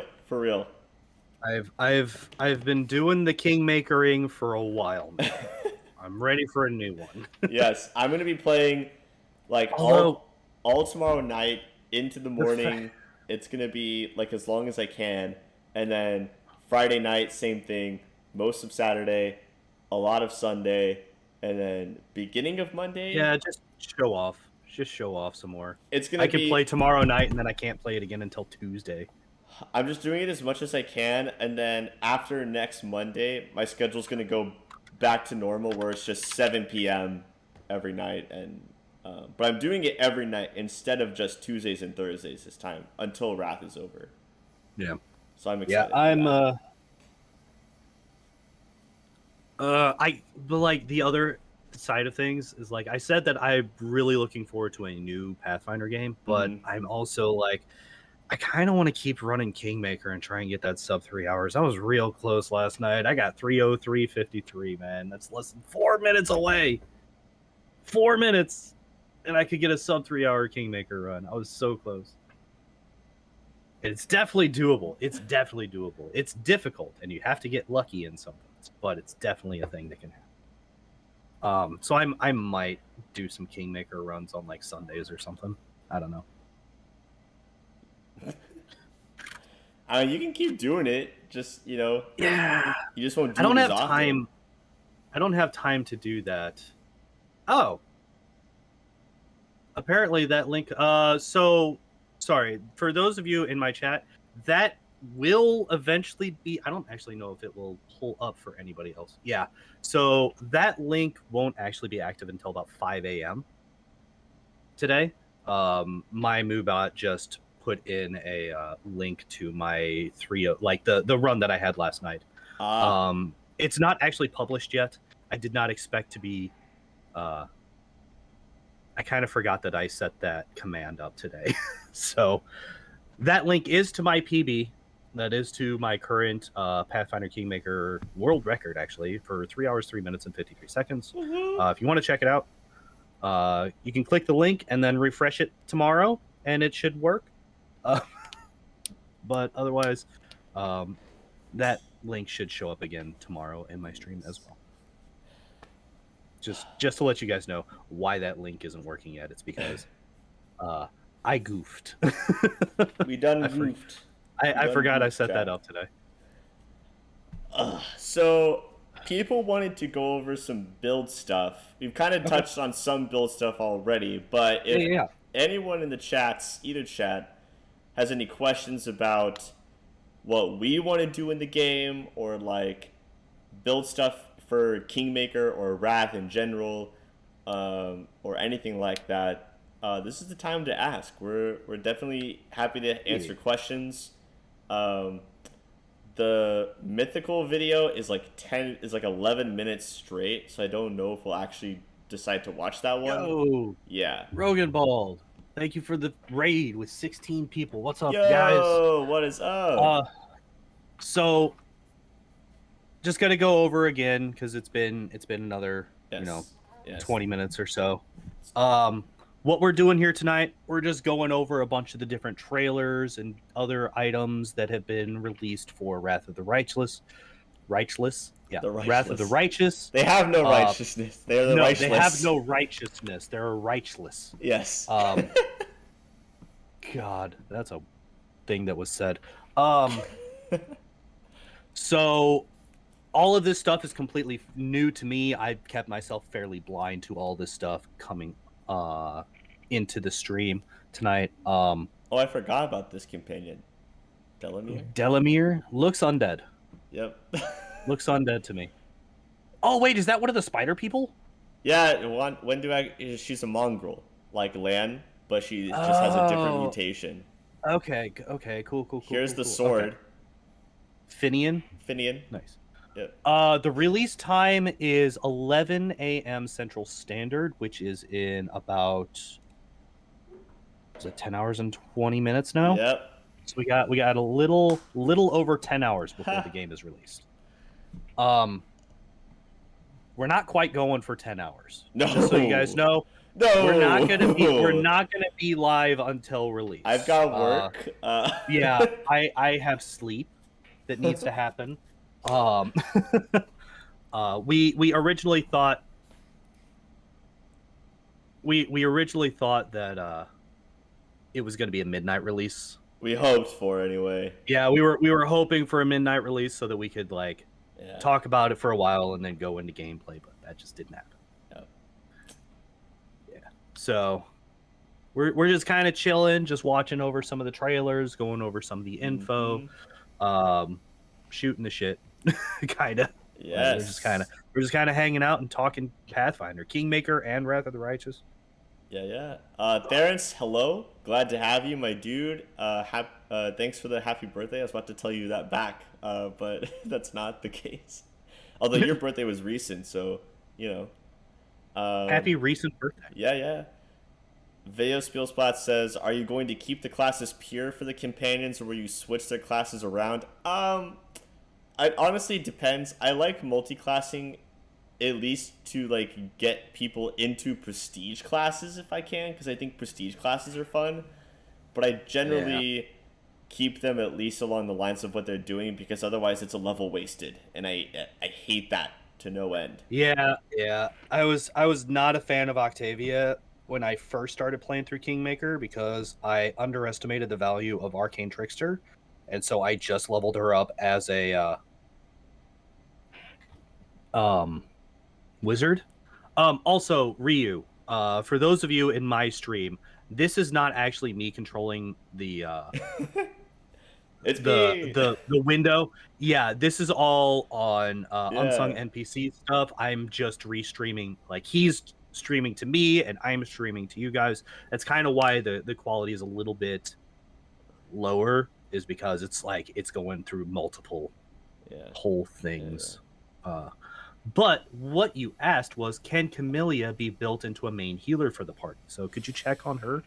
She is a spirit hunter shaman, which means her thing is killing spirits. So I don't know how effective she could really be without multi-classing her into a divine class that does healing. Because unless you're the healing archetype for shaman, you're not going to be healing that much. Gotcha. Gotcha. So not great for her. She's more of like she's like a dex-based melee fighter. That's her thing. Oh, okay. Yeah, she uses a rapier. I think she's like some type of like aristocratic background of some sort. Yeah, she definitely looks fancy. Yeah, but she's true neutral. Wait, there's an actual true neutral companion in the game? So she's true neutral. I'm putting that in quotes because apparently there's like something about her character that happens, but we're not going to get into that. And then spoilers. Yeah. And then, hey, I saw the panda. And then I think Nenio is true neutral as well. Interesting. In kind of like the brainiac researcher kind of way. Okay. Which is what I'm going for in my character as well. I mean, I'm playing my character like me. I'm not role-playing a specific character. I am going to do what I would do in this world, in this situation. My portrait even looks like me. So, like, that is the goal here. I might be using the same portrait that I use for my Kingmaker runs. It might still be Terry. Oh, it might still be Terry. Terry versus the freaking demon apocalypse. Damn right. Who better? Who better to do it than Terry Crews? Who better to lead the charge against the demon hordes than Terry Crews? And then Dragon asked, what do you think for Kingmaker, Aasimar, and Magus? First of all, Aasimar and Tieflings, great in Kingmaker because they get 2 bonus 2s to stats. And you get to choose Aasimar, what they are. So good. Within limits. Yeah. There are limits. Also, Magus is a great class. It takes a while to kind of figure out how to best use it. I was about to say, if you use it. Yeah. If you use it the right way. Ragadgar for me is just somebody who swings a big axe at people. I literally just buff him up and have him claw and bite his way to victory. That's all I do. I use none of his touch spells. Oh. Acelia asked how I do Kingmaker in 3 hours and 4 minutes. Speed run. It's a whole thing. We skip a lot of stuff. You can't actually play it in 3 hours and 4 minutes. You'd have to speed run. There's no possible way. Yeah, you can't play the game in 3 hours and 4 minutes. So first step is you just have to hit level 15 in chapter 1. Like, it's not too difficult. You just got to do that real quick. It takes about 45 minutes. It's roughly 1/3 of the game. We have another companion in this game that's going to be true neutral. Greybor is also true neutral. Oh, interesting. Has 3 true neutrals. That's a lot of... I was going to say, considering the fact that they didn't have a single true neutral in Kingmaker. I'm here for it. And, like, I honestly think that they, like... I feel like Ikundao was actually true neutral. I feel like for the most part he was, unless we were fighting monsters, in which case he was like, they all die because they killed my family. Like that. Well, yeah, but that's like not necessarily any kind of alignment. That's just... I think it is when you get to the point where, like, just because they are a monster race, they deserve to die, even if they weren't involved in your family's killing. Like, he was borderline racist. Like... Yeah, but that's not a lawful thing. That's also... Racism is also not limited to any particular alignment. Let's be honest here. I mean, lawful good's kind of like the racist alignment, in my opinion. Because they're just like, if you are against what I believe in, you die. Like... Igloo says choosing lawful neutral in Kingmaker is cringe dialogue. Yeah. You say this to the man who is forced to choose lawful neutral in every playthrough. Lawful and neutral save too much time, can't be anything else. I'm excited to have I want to get as many true neutrals as I can. True neutral party. I'm here for it. Let's go. I was about to say.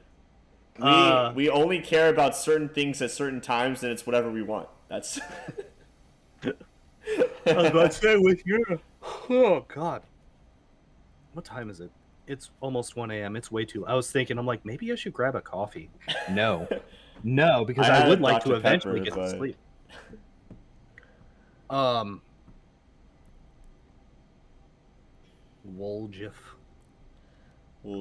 That's a fucking name. That is a combination of letters for sure. Woljif Jefto. And then you have fucking Ember. Like, yep. Your name is a word. Yep. and she looks a lot different from Kingmaker. Freaking red. You know, I mean, yeah, Oh she's just an adorable little red panda in Kingmaker, and in this one, she's a whole fucking elf. Dragon asks, what do you think of the Azada and Aeon paths? Okay, so let me explain what these are for Pondoor's sake. I was about to say, I can answer this very quickly. I don't fucking know. Aeon is the lawful mythic path. It's like one of the first 3 that you kind of get access to, like, starting. Right, yeah. It's just all about cosmic order kind of crap, you know. Typical, like, don't do bad things path. But they're fun. Azada is the chaotic good, freedom for all mythic path. It's kind of like being a superhero type of thing. You also get a dragon companion that talks in conversations and eventually becomes a huge, like, fairy dragon thing. Fairy dragons are the best. Before we go too much further, is the chick in the middle of the screen right now, is that the succubus? Yeah. Okay. Arushale. Okay. Yeah, she's a I was looking at them like, yeah. She's an espionage expert. Ranger. We are allowing an espionage expert into our party when we are fighting against demons. Can anybody please explain why? Wait a second. Are these her true stats? Because that's an insane death. Busted. What? What is this? What is this? This is level 1 stats? What? I mean, there you go. That's why you want her in your party. Her stats are fucking busted, but my god. Yeah, so... I can only assume that by taking her, she's the she's the Tristan of the game. She's the Tristan of the game. Oh, she might be, man. She might be. Oh my god. Yeah, so all these classes, Camellia is Spirit Hunter Shaman. Sila's just a paladin. Can we go in and take a look at their stats? I'm curious. Some of them are filled out, some of them are not. Her stats are pretty good. So yeah, hers are pretty good. Not nearly as crazy. This is like standard. If you were a dex-based shaman, this is what you would do. Like, this is pretty typical.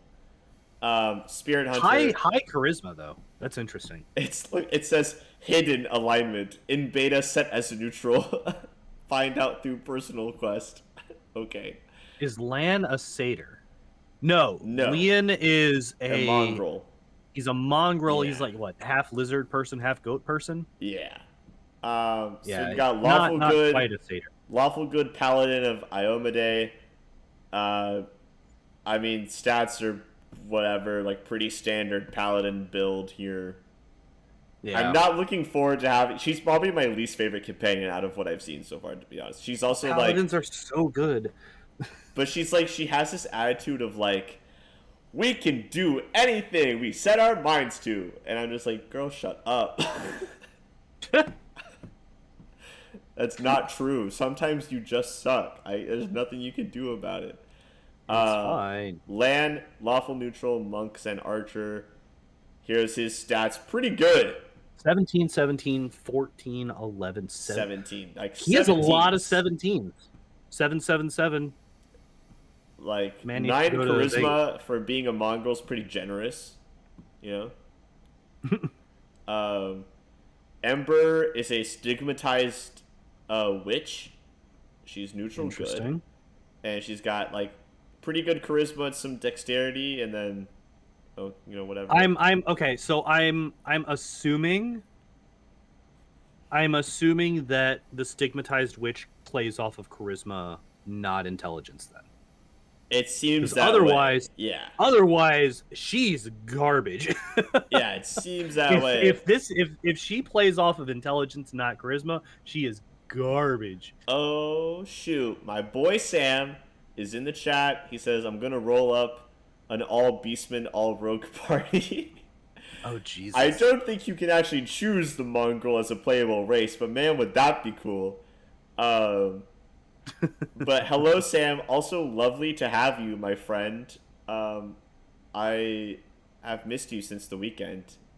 I'm glad that you're here. Witches in Pathfinder. Yeah, so witches in Pathfinder are intelligence based, but there Yeah. are some archetypes that swap that around. Every caster has archetypes that choose other stats. Yeah, like I've actually in tabletop I've played a seducer witch to get back at a GM after a TPK. I was a bit salty about that. Yeah. And that was a witch that played off of charisma as well. Arcane sorcerer in Kingmaker and Wrath is an intelligence based. There's also the celestial sorcerer, which is I was about to say imperial sorcerer plays off of wisdom. Yeah. So yeah, there's a bunch of different archetypes that switch that around. Sam says I'm gonna have the record for the quickest TPK. Oh boy, speed running, but actually the goal is to lose. I mean, I'm curious what the fastest game is to die in. Oh, I'm assuming it has to be like one of the I want to be the guys. Yeah. I see a 20 dex. Whoa, 20 dex, 18 intelligence. Okay, well, Jiff. So maybe he's not terrible, even though he's an eldritch scoundrel. He does 2 weapon fighting. He also has a positive con score, so he beats out. Oh, his wisdom is garbage though. Yeah, but he's they have their backgrounds on here too, because we get backgrounds in the game now. Oh, that's cool. And there's a few of them that change the stat usage for persuasion. Gonna be gnome, sorcerer, illusionist, wrath of the weird.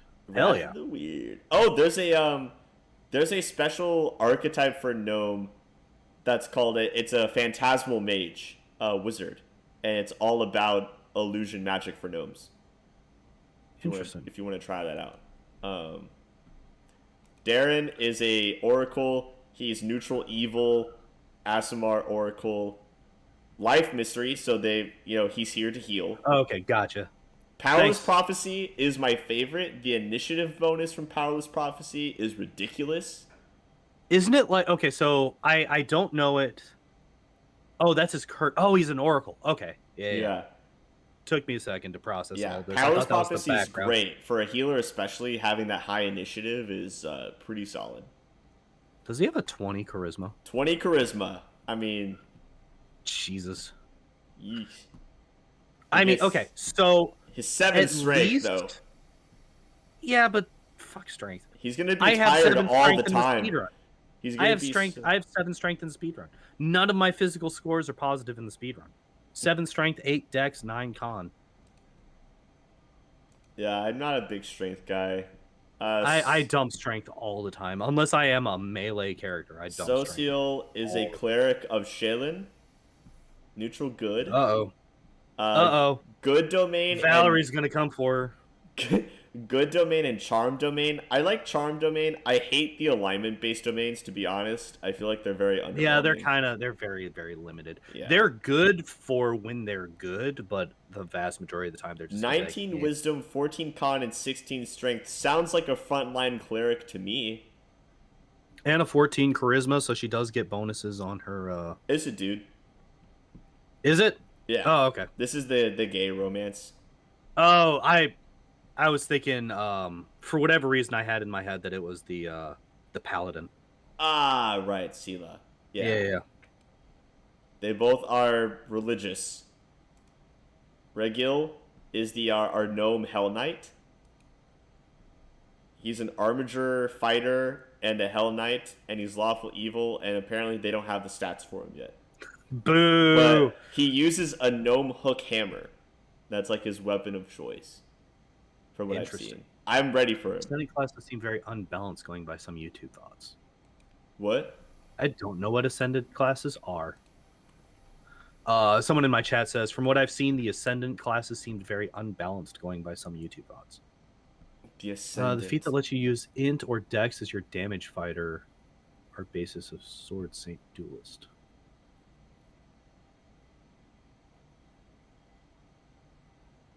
Huh.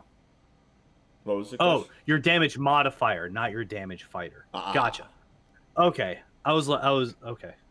I was trying to figure out where that word fit into your prior sentence there. Okay, so we see another 20 here. 20 dex, 16 strength, so composite bow for the win. She is an archer. She is. She is an archer. She's an Okay. I was archer gonna say, I fighter. saw a fighter. Yeah. So Okay. you in the game, you get to choose whether you want to take Lan or Wenduag. Basically, you can't have both. I really want Wenduag. I mean, she's got spider legs, and also she doesn't seem annoying.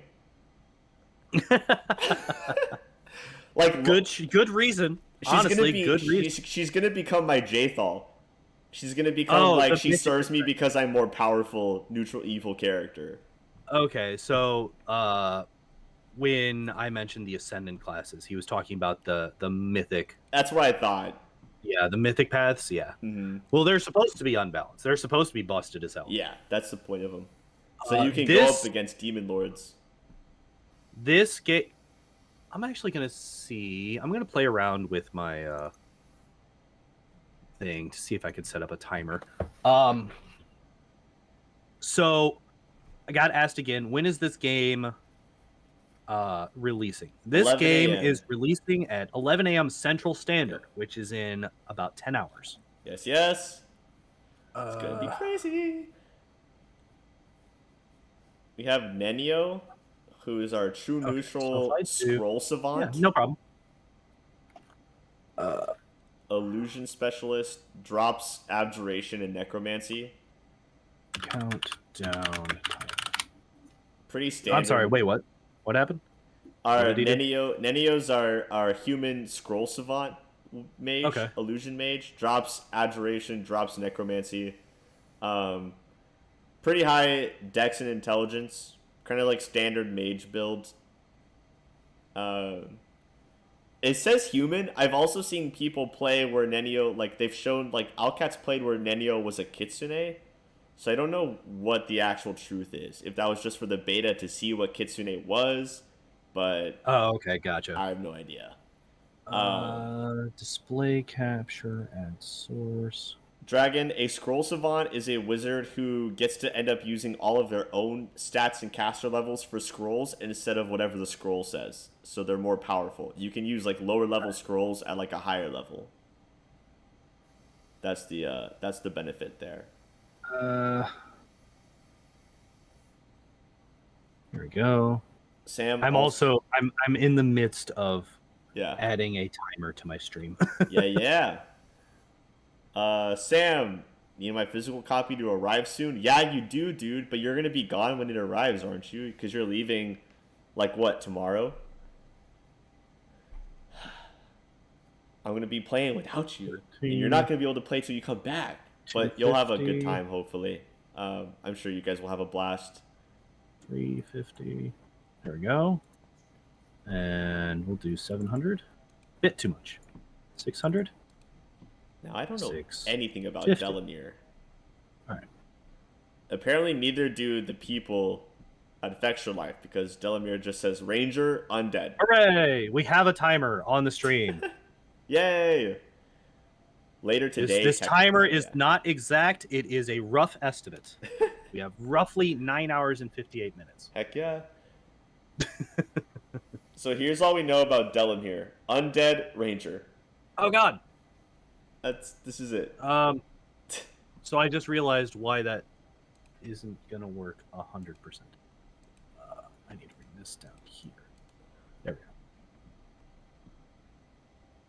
go. Okay. And I'll just have to swap back and forth, I guess. All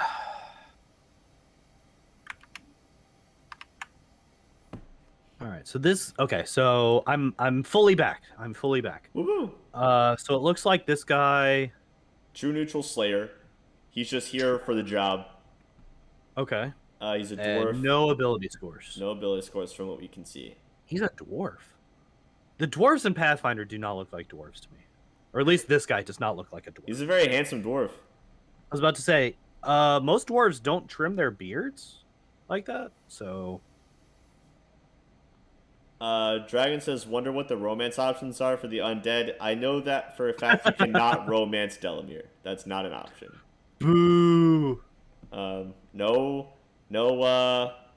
necrophilia in this game. It's not necrophilia if they're still sentient. Next we have Finian, who's the talking weapon. Mm-hmm. There's nothing about what Finian can do in here. Oh, I don't even know what weapon it is. Finian can morph into the following weapons. Question marks.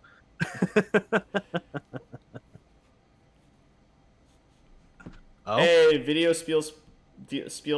Spielplatz just beat Kingmaker. Congratulations. Oh, congratulations. Congratulations.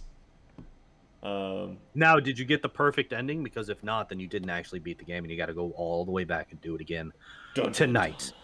You have to do it tonight before release tomorrow of Wrath of the Righteous. Yep. Otherwise, you're just not.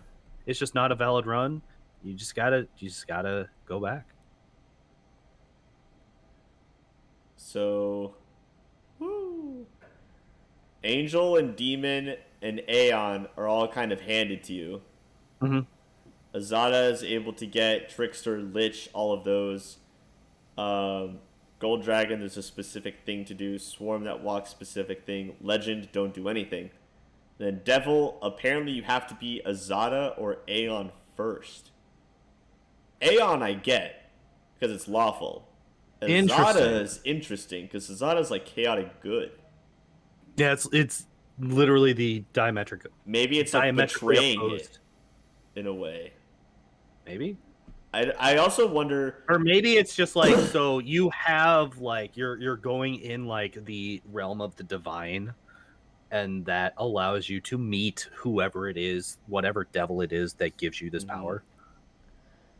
I'm also wondering like how it works if you are a mythic path and then change to one of the later mythic paths. Do you get to reset all of your levels so that you can take all of your mythic levels in that class, in those abilities? I don't know. Sam says can't bone a skeleton. 0 out of 10. Wait,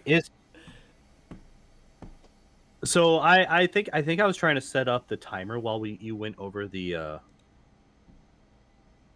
undead. Yeah. It's just Undead Ranger. That's all they know. Undead Ranger, no stats or nothing. Nothing. Okay. Boo. Boo. Beta testers not having info that they aren't supposed to have. Oh, I guess. Here's the thing. This is a touchy subject for me, guys, because there are so many videos out there right now, full of Wrath content, full of it, and there's even people who have never played Kingmaker all the way through, have just jumped on the Wrath bandwagon, and are now making videos, having never played Pathfinder really before the beta for Wrath, making videos about how to do combat tips for Wrath. And it's do you really know what combat tips are needed? Do you know what you're doing here, child? It's bittersweet because what's great is that Owlcat games in general, and this game specifically, are getting so much traction because they really deserve the love and support. They are fantastic devs.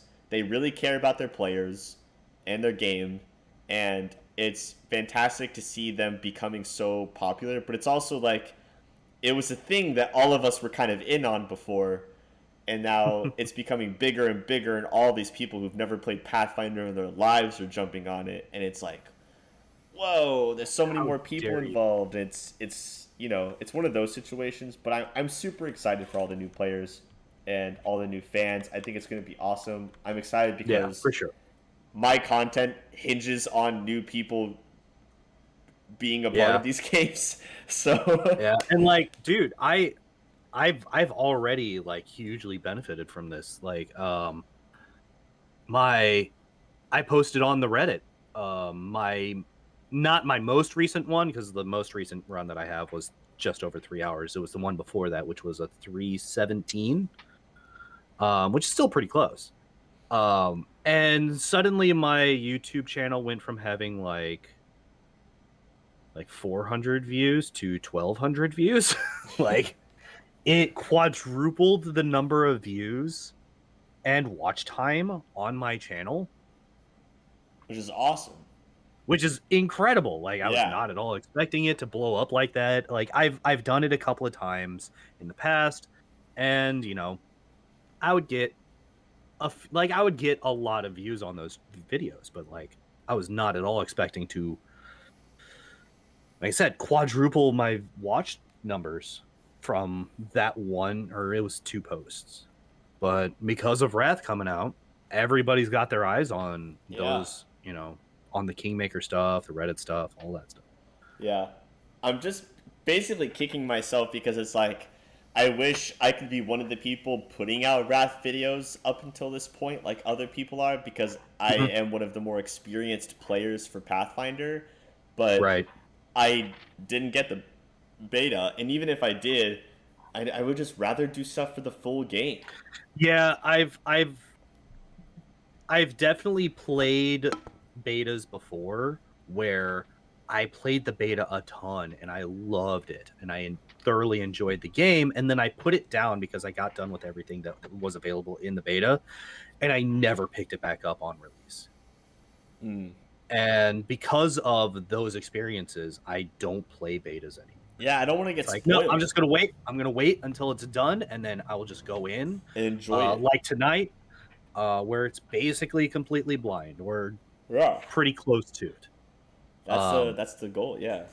Yeah. I agree with that. That's my opinion too. It's why I didn't like really bother to spend any to get into the beta. I was like, I just want my copy of the game. I want to be a part of the Discord. That's all. Yeah. That's all that I really wanted. Yup. Yeah, it's gonna be fun though. I want to crank out. I mean, the first until after Monday, I'm doing nothing but playing it. But I will crank out some guide videos. My channel artist Shane already has a bunch of the thumbnails ready for me. Nice. What's a thumbnail? We've been prepping for this, so we're really excited to get it going. I'm definitely going to be doing I'm not going to be trying to do guides or anything like that because I know nothing about this new game. But I will be putting up my gameplay, like stream VODs, onto my YouTube channel. But not quite as long of videos as I've been putting up, like multiple hours.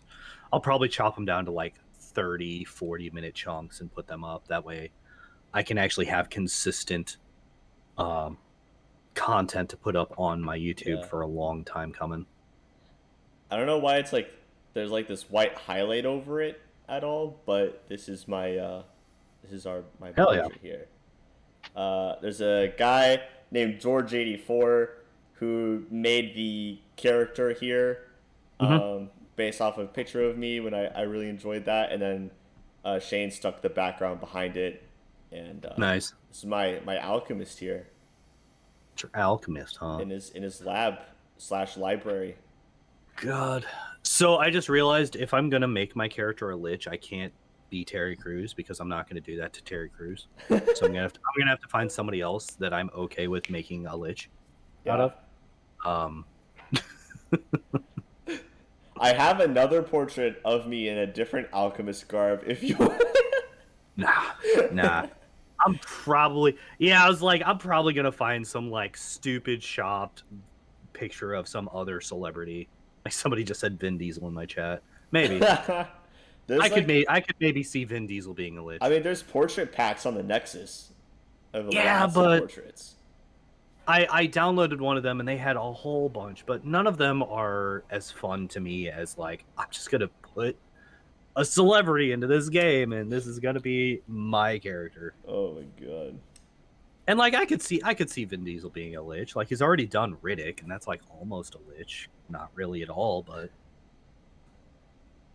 he ended up being the leader of the Necromongers, which has something to do with death, I think.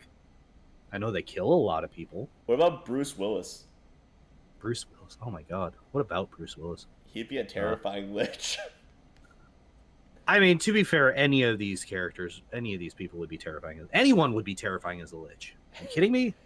Lich is scary. Liches are... I wouldn't be opposed to being Betty a lich. White Lich is the most terrifying thing of all time. If I make the certain decisions and I become a lich, I won't complain because I get to add negative energy damage to my bombs. Oh, nice. That's one of the lich's Oh, things. Danny DeVito as a lich. Oh my! Video Spiel Splats says, clinched Eastwood. It's like Clint Eastwood, but with lich in it instead. Right? Yeah. Clinched. I'm. Oh man. Oh, that is a terrifying picture. I know for a fact I won't be an angel or a demon. I'm trying to get this so that it'll actually like show on the stream. There we go. There we go. Danny DeVito as a lich. Oh no, Danny DeVito. He's just like a zombie. He's like a little like, you know, Danny DeVito's a short guy. This Danny DeVito is like 6 inches tall, and he's just like, he just took a bite out of some lady's leg. Oh. He's just a zombie. It's just a zombie, very tiny Danny DeVito. Danny DeVito. Somebody's leg. Danny DeVito Lich Gnome. Yeah, pretty much. Is this gonna be my damn character? Come on. Is my character gonna be Danny DeVito, the gnome lich? I would love to see someone play gnome. Oh man, is this actually? This might actually be the thing. I don't like it that this is the thing. Yes, you heard it here first, chat. It's been decided. If I don't find something else better. If he doesn't do it, he's a liar. I mean, I've already said that. I'm a liar. I don't care. That's kind of hilarious, and I like that. Oh man, this game is somehow it gets back to Danny DeVito, and he like sends Hitman after me. How dare you say I'm a gnome? I don't know what background I would do for my character, but I want my background to be whatever one changes what stat I use for persuasion. Because I don't want charisma. What is mythic level? I only know epic levels in D&D. I don't actually know too much about how mythic works in Pathfinder. So I've never played it myself. Yeah, you've got your 20 character levels, and then your mythic levels are separate, and you get 10 mythic levels. Okay. So you'll gain all new feats and abilities and things like that for your mythic levels. But it's not like just straight experience to level up your mythic level, right? No. It's like something different. Yeah, it works a little bit differently. I don't know exactly how it works because I haven't played. Okay. But it seems to be separate. Damn it! Either that or the mythic path. I don't have any more. I don't have my Pathfinder First Edition books anymore. It would be separate, or the mythic path is just like it just starts late, and then it might also just be like as the story progresses, you might have like you hit a story beat, you get a mythic level. I know you get 2 mythic levels that are generic levels before you end up picking your actual mythic path. Okay. But the mythic level, like generic ones, like one of them you gain an ability, one of them you gain a feat, and the abilities that you can choose from are like the starter ones for like the 6 main mythic paths. Like each of them kind of aligns with a mythic path. Okay.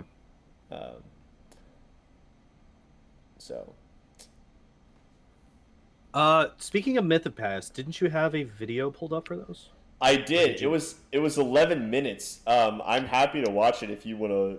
I'm down. Yeah. Okay. I am gonna go grab a drink real quick, so I'll be back in like 30 seconds. Cool. But yeah, I'm definitely down after that. Cool. I'm gonna go use the restroom then as well. Restroom break. Everyone go pee, get your water, chat. What's up, kid?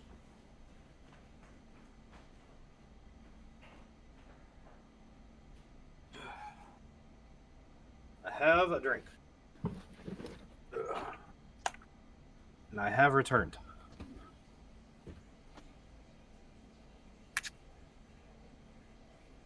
Uh-oh. Did he also leave?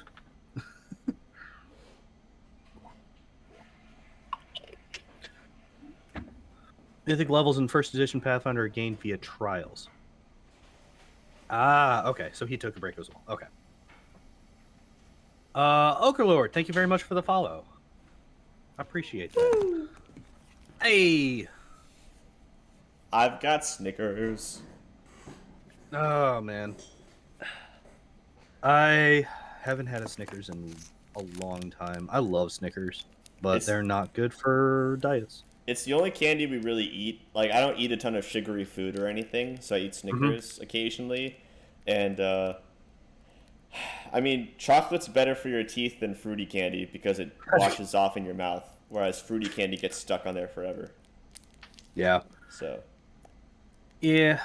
I like pretty much all candy, and it's one of the reasons that have to be on a diet.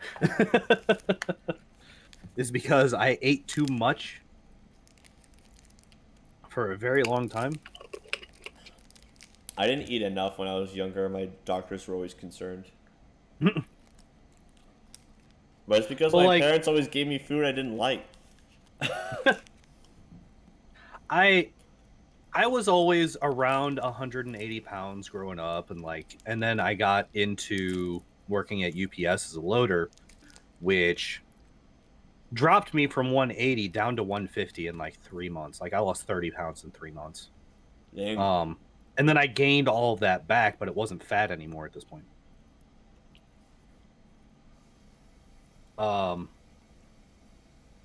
Wiki already talked all classes in the game.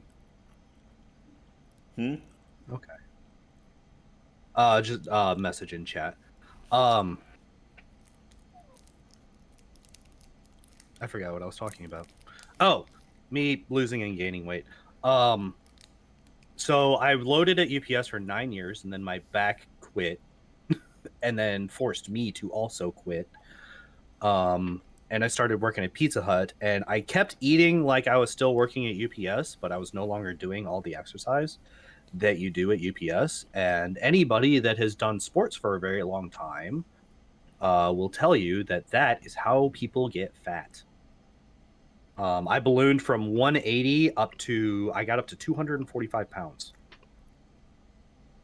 And I'm now working my way back down.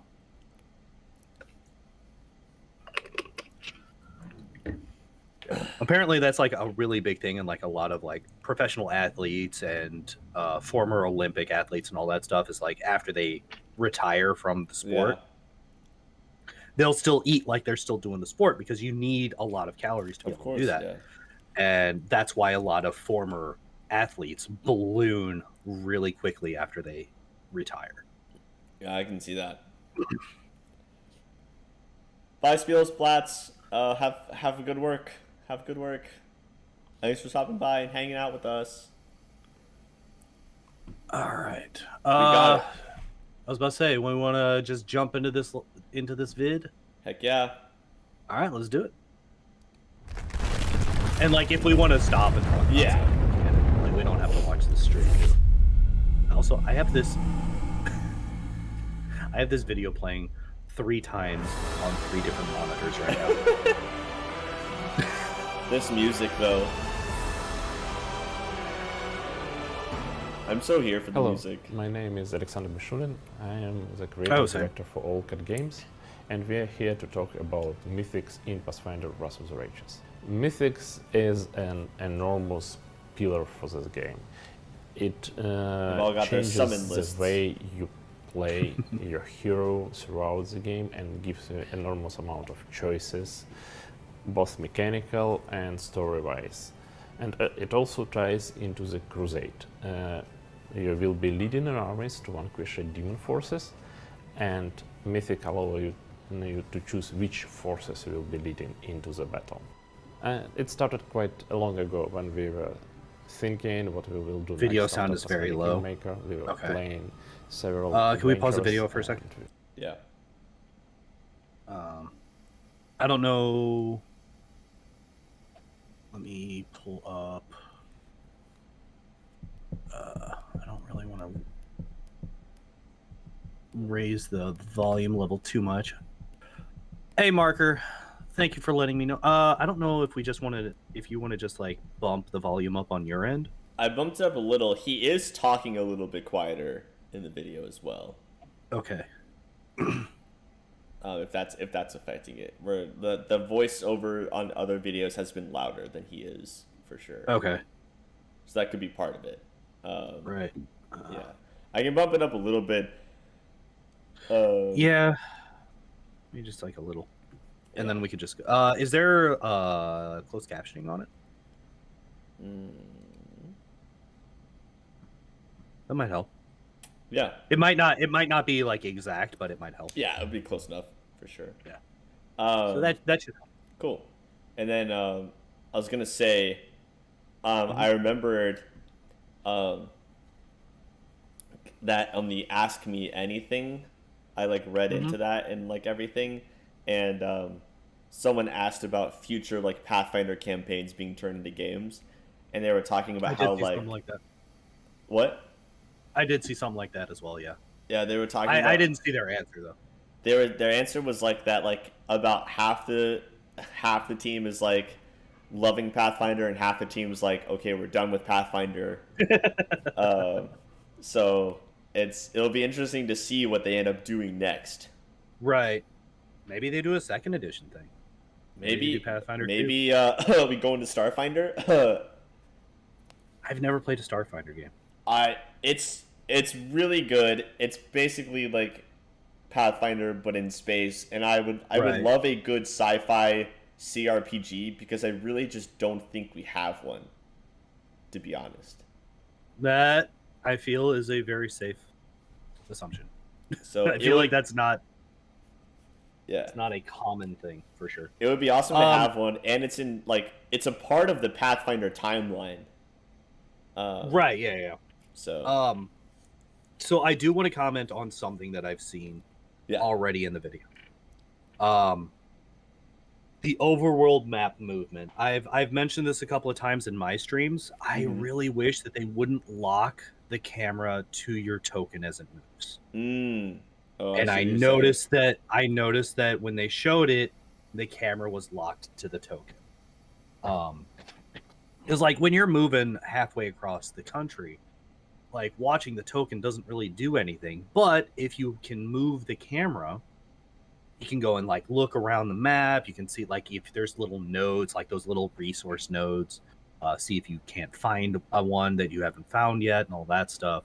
Or if you're someone like me, and you're like trying to move as quickly as possible to certain spots, sometimes, you can't go straight to the place that you're trying to get to. You got to like get the path to a certain part and then go there. Yeah. So like, I really wish that we could unlock that camera, and it looks like that's not going to be a thing, or at least that's not the default option. It would be really cool if they would change that. Yeah, I feel like for me, I instinctively just like pause the movement like anyway. And so then I can like move around and kind of like figure out where I want to go. Yeah. But I do see what you're saying, like being able to like evaluate things as you're going would just make things a little bit quicker. Yep. Because pausing your movement is not good. They have added camera rotation into the game though. Oh really? Yeah. Oh man. So one of my normal chatters mentioned that she had found a mod for Kingmaker that let you rotate the camera, and apparently that broke the game like hardcore. Like the walls that you're not supposed to be able to see because the camera doesn't aim that way just don't exist. Apparently you can just walk through them sometimes. Like it breaks the game big time. And like I thought about that, and I'm like, that would be really funny to just put that into like a speed run and just like just go places. Just like a fully mod supported speed run or something. Like it's completely broken. It's really dumb. But it's like one of those like perspective things, and like being able to do stuff because it changed the perspective. It's like it's Oh yeah, there's a bunch of clips clipping in Pathfinder is easier in certain like orientations than others. For sure. But yeah, that's what I noticed. If we want to keep going, unless you have something you want to talk about. No, I think I just wanted to just mentioning the team being part of the team being done with Pathfinder. Does the game have pointy hats for casters? No idea. I hope so. I saw some in some trailer stuff. So maybe. Well, there we go. We were playing Maybe. at the tabletop Wrath of the Righteous, of course. And Mythics caught our attention. It's like a super class for a character. For example, take an Archmage. It's very powerful mage that wade into the battlefield, starts throwing spells, everybody dying, burning. And then when we talked about that, afterwards, idea came to us, what if we will take this another step forward?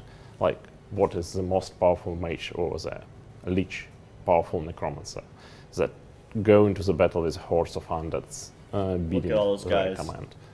But we talked about lich, who is a powerful mage. But what will happen if I am playing, say, a fighter or a rogue? It's not just a prestige class. It's a bigger feature that ties to any class you can be playing. If you're playing fighter, you will be gaining abilities tied to the undeath that helps you fight enemies. When lich travels, he can travel with his ordinary companions, but he also can find fallen heroes that could be risen and join to his brigade of undead creatures. And of course, it's not... So as a lich, you can find dead heroes and raise them and make them fight for you. What the hell? Also, you also get an undead minion that you get to like choose abilities for as you level up your mythic path as well. Oh, so like kind of like evolutions on an Eidolon or something? Yeah. Okay, that's awesome. So something that somebody asked in my chat, and I typed out an answer to it, but I just want to speak about it. They asked, do streamers get early access? And the answer to that is, some do, but we are very tiny fishes. We are very small. So we did not. We do not get special treatment. We will be waiting just like everybody else. Okay. The timer up on my stream is the time until the release of the game. It is not the timer for when I will be starting my stream of the game. I will still be doing it at my normal time tomorrow at 7 p.m. Central. If you're wanting to watch someone before Pondoor or I get to play, Carnage gets the press release version of it, so he'll be playing at 8 a.m. Eastern, which is, 7 a.m. Central? Something like that, yeah. He's one of those special ones that got early access. And he also is the voice of the optimistic voice in the game for characters. Oh, is he? I did not know that. Yeah. Oh, no, wait. I think you did tell me that at one point. I just forgot. He's probably my favorite streamer out there. He's a great... thanks. He's a great, awesome person. Like... Thanks. Okay, he's my favorite. You're garbage. He's my favorite streamer who I think is above being my equal. If that makes it better. I'm just giving you shit, man. I'll just fuck with you. Dragon says, what do you guys think about the Alcat pre-order bonus? Well, I paid for the $40 package, which got me the game and a number of the in-game items, but not all of the newly added ones, just the original ones. Yeah, I bought the game. Excited for. I did pre-order the game. I bought it. I don't know about any bonuses. I did not look into any of the bonuses. I didn't care. I was gonna buy it anyway, so I figured I might as well get it before it releases, so I could be done with the download and all that stuff day of. I will tell you that some of the backer like things that you could do were nutty. Like there was someone who actually paid like $10,000 and got to create an NPC. Hopefully, it's better than Darwin. Oh, fucking Darwin! All right. The only time I ever liked the Hell Knights is when it was either them or Darth. No, fuck them. Fuck them forever. I hated them even still. I killed everybody. I killed both of them. Both parties died in my first It's playthrough. hard to hate on the Hell Knights for bothering the people of my town when everyone in my town are just freaking whiners the entire game. Nah, they made the game harder for me, so fuck them. Oh yeah, I didn't get any of their events because I just kept letting them do whatever they wanted.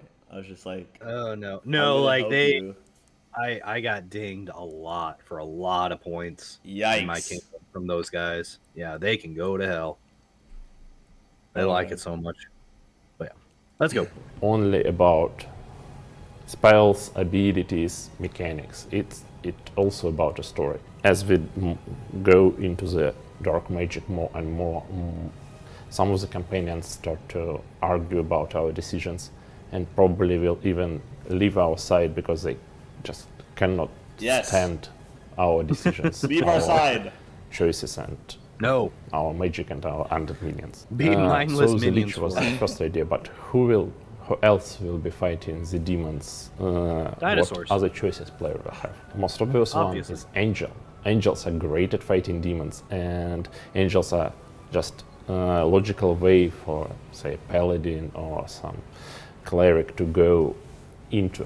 This mythic is all about two things. All right, that cloud looks so freaking smooth, though. All right, let's yeah, I was about to say cleric to go into. This mythic is all about does look really two things. Cool. Like it's a little bit low quality. First one is supporting, but helping even still, everybody around really you man. on grand scale, gaining a lot of powerful friends and going into battle with those friends by your side. Or on the other hand, angels could be vengeful. They could be quite angry at demons and can go into the battle with sword blazing, destroying everybody, throwing them around, cleansing the evil from the earth, from the ground of Sarkoris. And we implemented both sides of the angel, and it's up to you to choose whether it will be kind and merciful or vengeful and powerful. What other mythics do we have? Azata. Azatas is a less known archetype. They're fighting for common people, not fighting for the grand cause of forces of good, but they want to help this person right here, right now. They live in a place called Elysium, which is epic version of ordinary nature. Have the biggest forest with huge trees, enormous mountains stretching into the sky, but it's not really a very safe place because it's nature, and they're well equipped to deal with that. Azatas also friends with a lot of creatures, and one of type of creatures that lives in Elysium is Havoc Dragons. Havoc Dragons are mischievous, rather big dragons that also have the same view of the world as those creatures.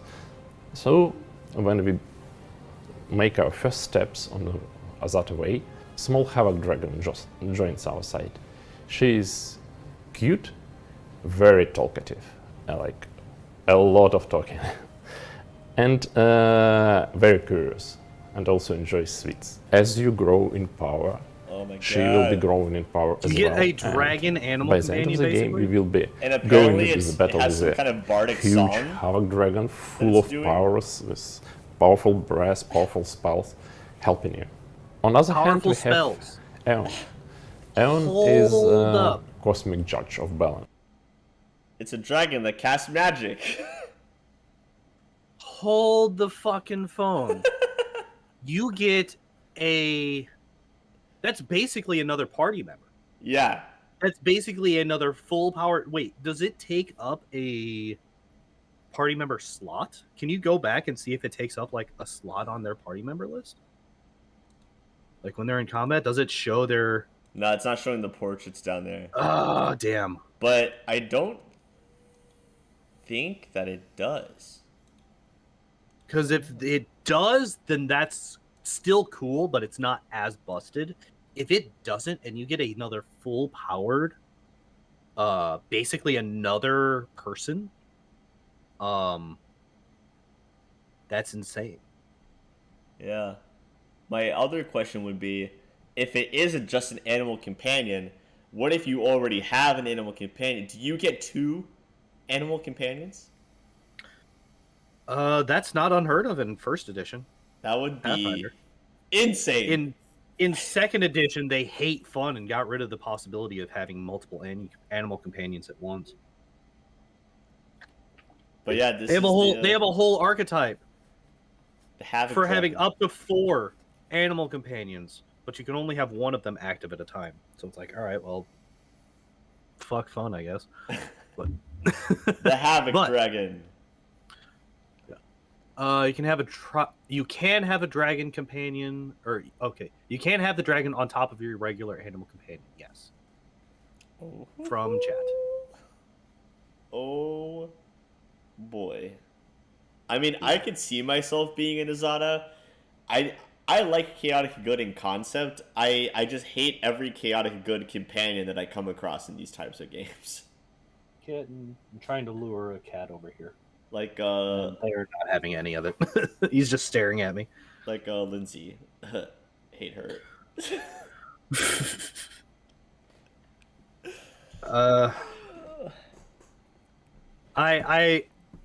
I relied on Lindsay a lot in my first playthrough, for sure. Like I think most people did. Not even because of the she can't die thing, just the fact that bardic performance is just such a powerful ability.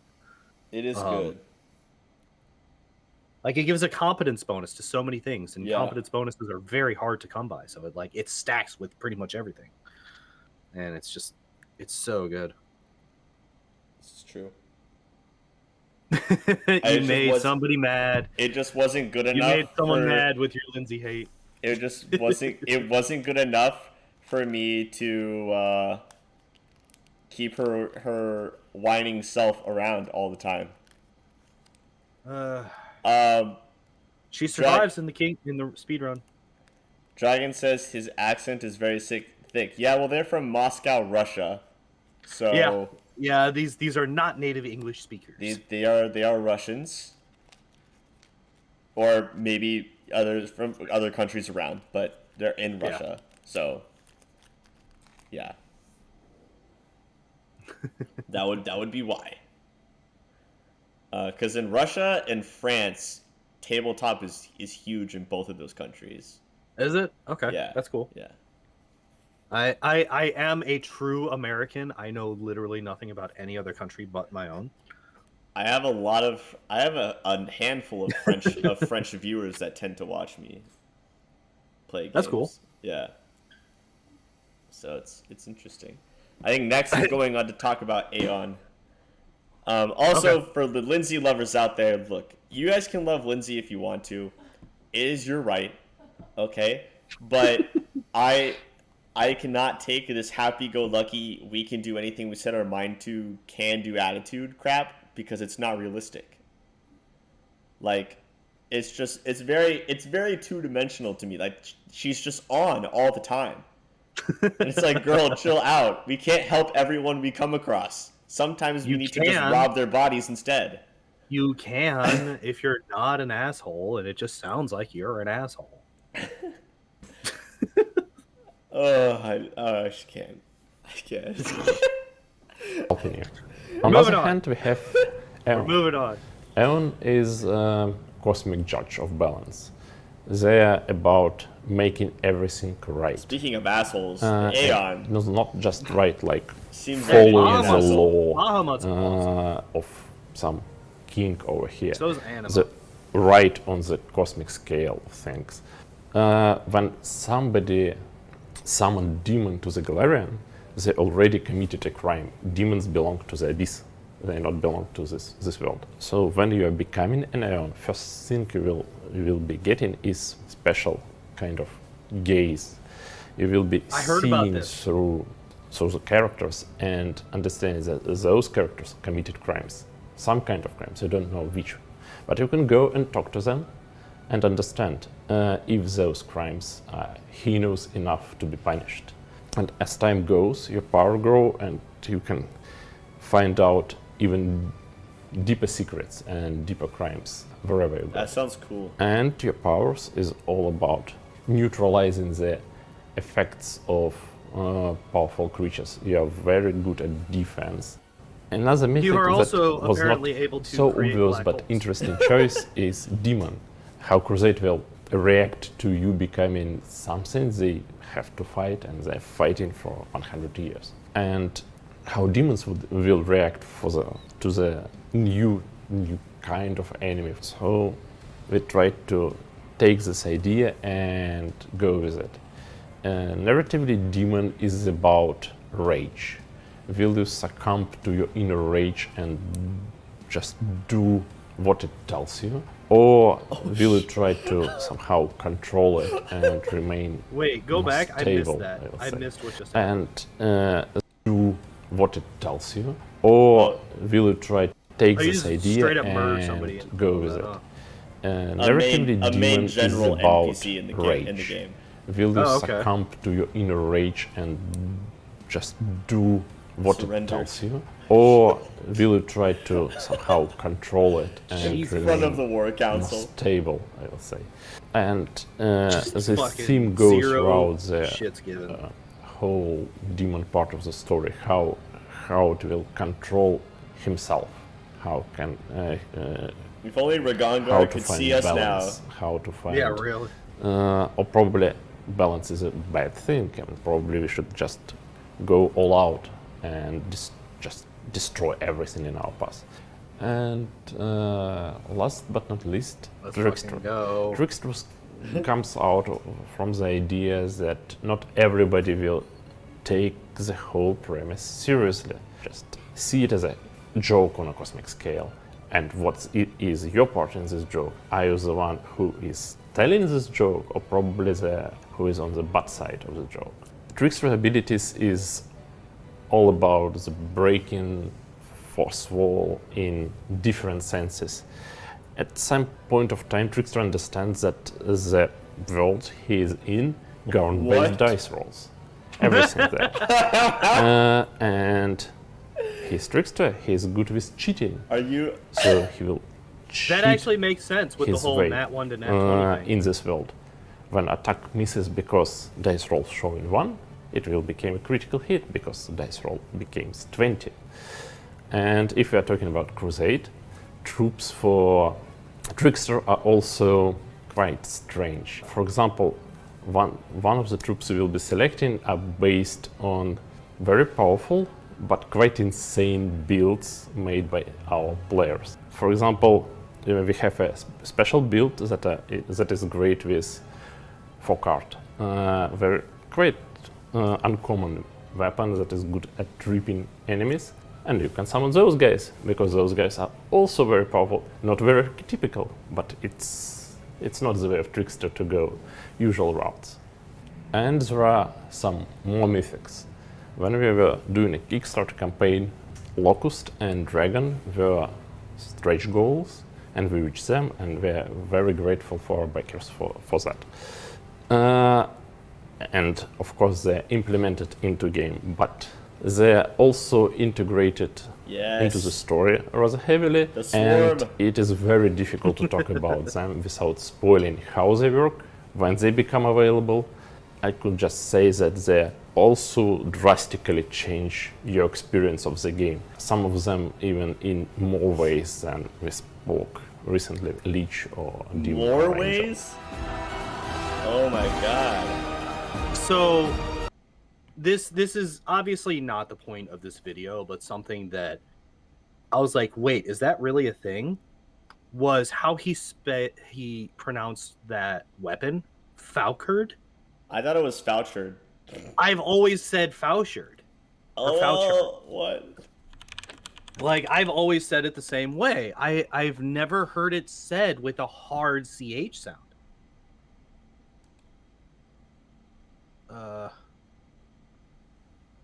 Fauchars? What? The coward dies An a ad for this, thousand really? deaths. It's a minute-long ad. Fauchard. Fauchard. Fauchard. Okay. Fauchard. Okay. That makes sense. Yeah, one of the guys in my chat, Melted Igloo, said having actual interesting stretch goals. All of those stretch goals were they were interesting mechanics to put into the game. Oh yeah, they went like hard it's not on it. just you get an extra companion or something like that, which that can be interesting, but it's like not super interesting. Yeah, so here's what they did. So the first one was adding War Priest as a class. Okay. Pretty basic. The next one was adding Woljif as a companion. Also pretty basic. There's the big one. Then they added Cavalier and Mounted Combat. Yep, there we go. Then they added more brutality. Yeah. For fighting, like the Dretch being cut in freaking half. Yeah. Then they added Swarm That Walks and Gold Dragon Mythic Paths. Right, which that's what we were just talking about. Then they added the race we voted on, and Kitsune won. I wanted Ratfolk. Here's what I was thinking. Ratfolk that was a part of a Swarm That Walks. Just sounds fucking cool. That's what I wanted. This next one is also really cool as Evolving animal companions, Yes. including armor for animal companions. Somebody asked, can you ride everywhere indoors in churches? Do NPCs care? I know that you can in I have no idea. Underground and like dungeon stuff. I know that you can ride, as I've seen it. I don't know in buildings or not. Hi, kitten. They added Scald. They added the themes being performed by a live orchestra that they got to record it all, which is actually pretty freaking sweet. Yeah. Wait, how much did that cost over the last one? Like that one's 1.03. That's what? That's 60,000.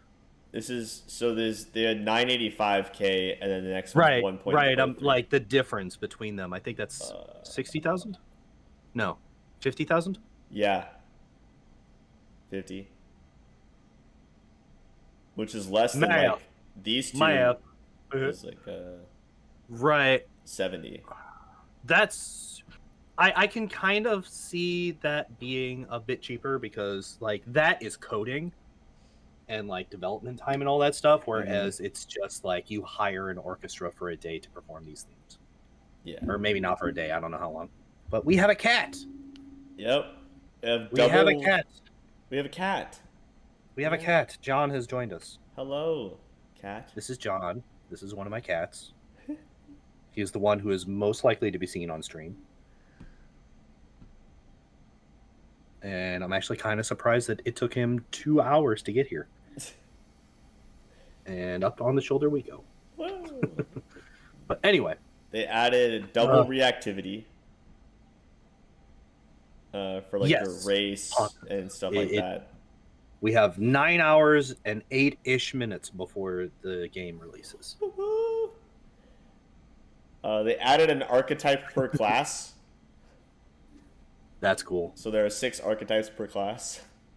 Wait, there's an Oread race? Yep, you can be the Oread race, and then they added Spanish localization as well. But nice. Yeah, Oread.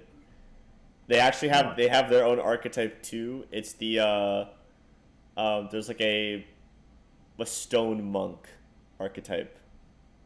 Oh, interesting. That's Oread only. They added 2 romance options, which is Camellia and Darren. Okay. The 2 noble people. They added twice the amount of attack animations. More features. For each race. Oh, the tactical battles was a stretch goal. Yep. Oh. Then they added more global map encounters. Riddles, oh god. I don't know what the heck this is. Oh god, riddles. I'm fucking done. I'm dead. I'm never beating this game. I'm never beating this game ever. Yeah. They added trash game, uninstalled. demand a refund, move on to the next. They added magic on the Crusade, which I guess is being able to do magic stuff on the strategic map. Interesting. I don't know how that works either. Then they added Finian. Finian almost cost as much as hiring the orchestra. And then but this next one, Dinosaurs and Hunter class, which did get added in. We just got it post. Nice. But yeah, I mean, this game was aiming for 300,000. And we broke... Got over 2.1 million. Yeah, we got like... Yeah. This is like the... Jesus. Before it was done, and then the stuff added on to it. It was just... It's insane. It was insane. This is the one I got. $40. I get 4 in-game items. I get the red dragon helmet, which I don't know what it does. I think it gives you I think it gives you a dragon breath ability. You get a hero cloak, unholy signet. The arcane signet gets you additional spells per day, or spell slots or something like that, which is God, that'd be good. Freaking sweet item right there. That's so good, especially for an alchemist. I am still a caster, so beneficial. Hell, I'm just sitting like okay, so I'm looking at all of this stuff from the eyes of a speedrunner. And one of the biggest obstacles that I run into is I don't want to rest ever. But you gotta to get your spells back. So anything that adds more spells, oh, so good. So good. $169 or more, and you can get a little figurine painted for you. Oh, that's awesome. Yeah, they did some really crazy stuff. But yeah, like they did, one backer did the 10,000. Jesus. You get 8 digital books from Peso. I'm sorry, did you say Peso? The people that do Pathfinder. Peso. You mean Paizo? Paizo? Is it really? No, well. Yes. Everything is pi. It's Paizo, it's Pitax. It's... Everyone in the game calls it Pitax. I don't care. They're wrong. I'm right. It's Pitax, damn it. What I would have loved is like the cloth world map. That would have been freaking sweet. That would be really fucking cool. You get your own portrait in the game, a boss name created with you, and you get to go to Moscow to party with the devs. Oh god. Little did they know COVID was going to hit. How long was this game on Kickstarter? Oh man. Like when was this a thing? When did this start? That's a good freaking question. It's probably in the update section, I imagine. Like you just gotta scroll all the way down. Yeah. Load more. It's gonna be one of those. 10. Oh no, that was only the 10. It's not that big a deal. It's not that big a deal. I think we don't have to do it's fine. It's not that bad. I kind of want to know now, like, how old is this? I feel like it's pretty... I tend to forget that Kickstarter is a thing. Like, Kickstarter, Patreon, all of those, like, crowdfunding things, I forget that those are things, and... it's kind of probably a bad thing for me to forget. I only found out about this Kickstarter because Ko mentioned it on his stream. And I was like, "Oh, for real though? I want to back the next big Pathfinder game." Okay. So we reached the War Priest goal in February of 2020. Wow, that's actually not that long. Oh, project launches was it February 4th, 2020. February 4th, 2020. So and when was it? They got their original goal in a day. You know, that doesn't surprise me, honestly. Oh my god, that's crazy. That does not surprise me, honestly. I think I remember now obsessing over how quick it was going, because I kept mentioning it to my wife every time something was happening. I was like, can you believe this? It's crazy. You said someone in your chat asked something? Was it Ko who did the $10,000 one? Oh, man. I don't think so. Okay. I don't think Ko did the $10,000 one. Because he's never talked about having a character portrait or a boss or anything like that, but he has talked about his voice being in game. So I don't think he did the 10,000. Okay. Because if he had all that extra stuff, he would have mentioned it by now. Because he didn't have to keep that secret. Right. And none of the in-game character portraits look like Ko, from what I've seen. Okay. So. It's all just kept secret. He was actually under a secret NDA. He couldn't talk about his voice being in it for a while. Showed a character portrait yesterday, but it did not look like him. Okay. Yeah, the character portrait he tweeted out was he had someone make his character that he's going to be playing because he's playing a Aasimar Deliverer Slayer.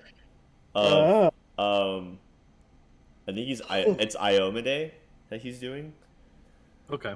Well, he'll get along with Siwa, I guess. Freaking Paladin of Iomade. It's interesting that he's playing Lawful Good, though. I'm going to have to figure out how to make that picture into a portrait.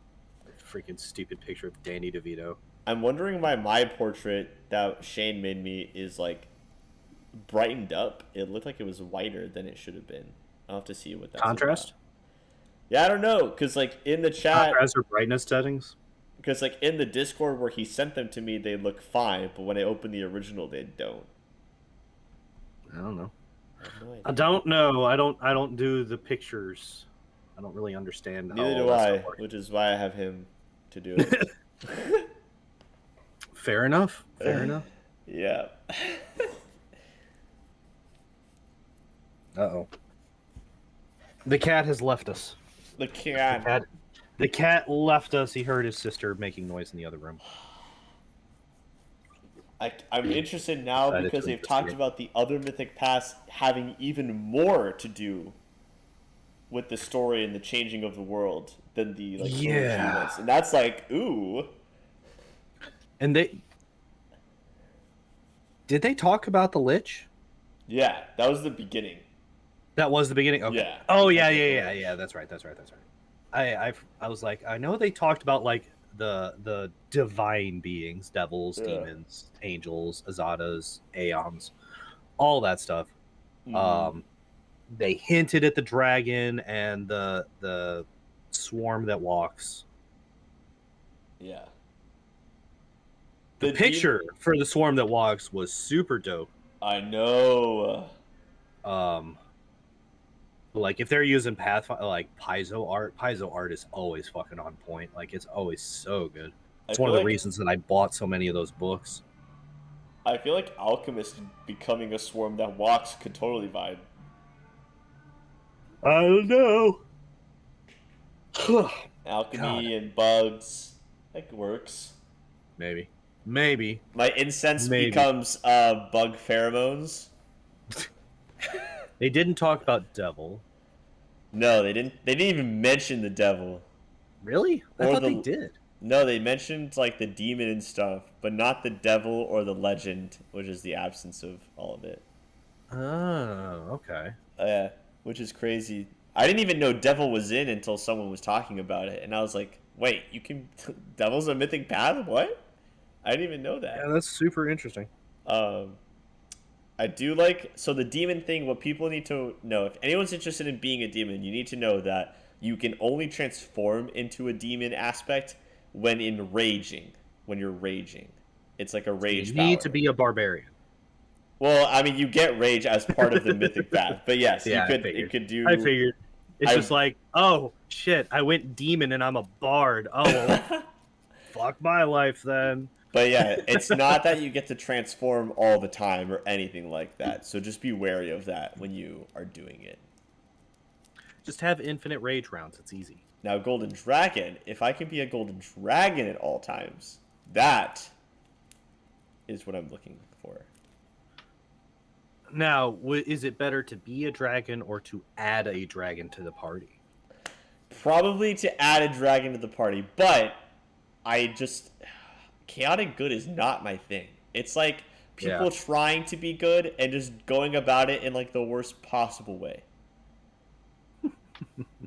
I don't know. What does Gold Dragon do? Honestly, I have no freaking idea. Yeah. They did not go into that. They just like, hey, these are things that are things. Yeah. Bye. No one knows what anything about the Legend, Devil, Golden Dragon, or Swarm do because they're all late game paths and no one's had access to them at all in the playthroughs. Yep. So no one knows. Yeah, we're basically just like, well, we're just gonna find out what we find out. Freaking find out, see what happens. I'm excited though. I'm excited for those late game paths. I feel like that's what I want to do. I want to be one of those. Although I do just want to stay a lich as well. I really like liches. Liches are fun. I love undead necromancy shit. God. I've done it 3 times in tabletop. I have successfully done it once. I have tried it 3 times. One of my characters, well, 2 of them are dead, and one of them is in Hogwarts. And is also become a Draco Lich. That would be busted as fuck if you could do 2 of them. Or if the Golden Dragon and the Lich. What if you're just Dragon Disciple Lich? Dragon Disciple Lich? Oh. That'd be dope. That'd be really cool. I wonder if the Lich has a possible ability you can pick from where you get to make your natural attacks from any transformations do negative energy damage. Don't know. That would be insane. It would be. Because I know ignore every DR. Oh man, I can see myself going Golden Dragon. Would that ignore DR? I think it depends because I think like some demons are going to be DR lawful or DR good or something. Yeah, that's fair.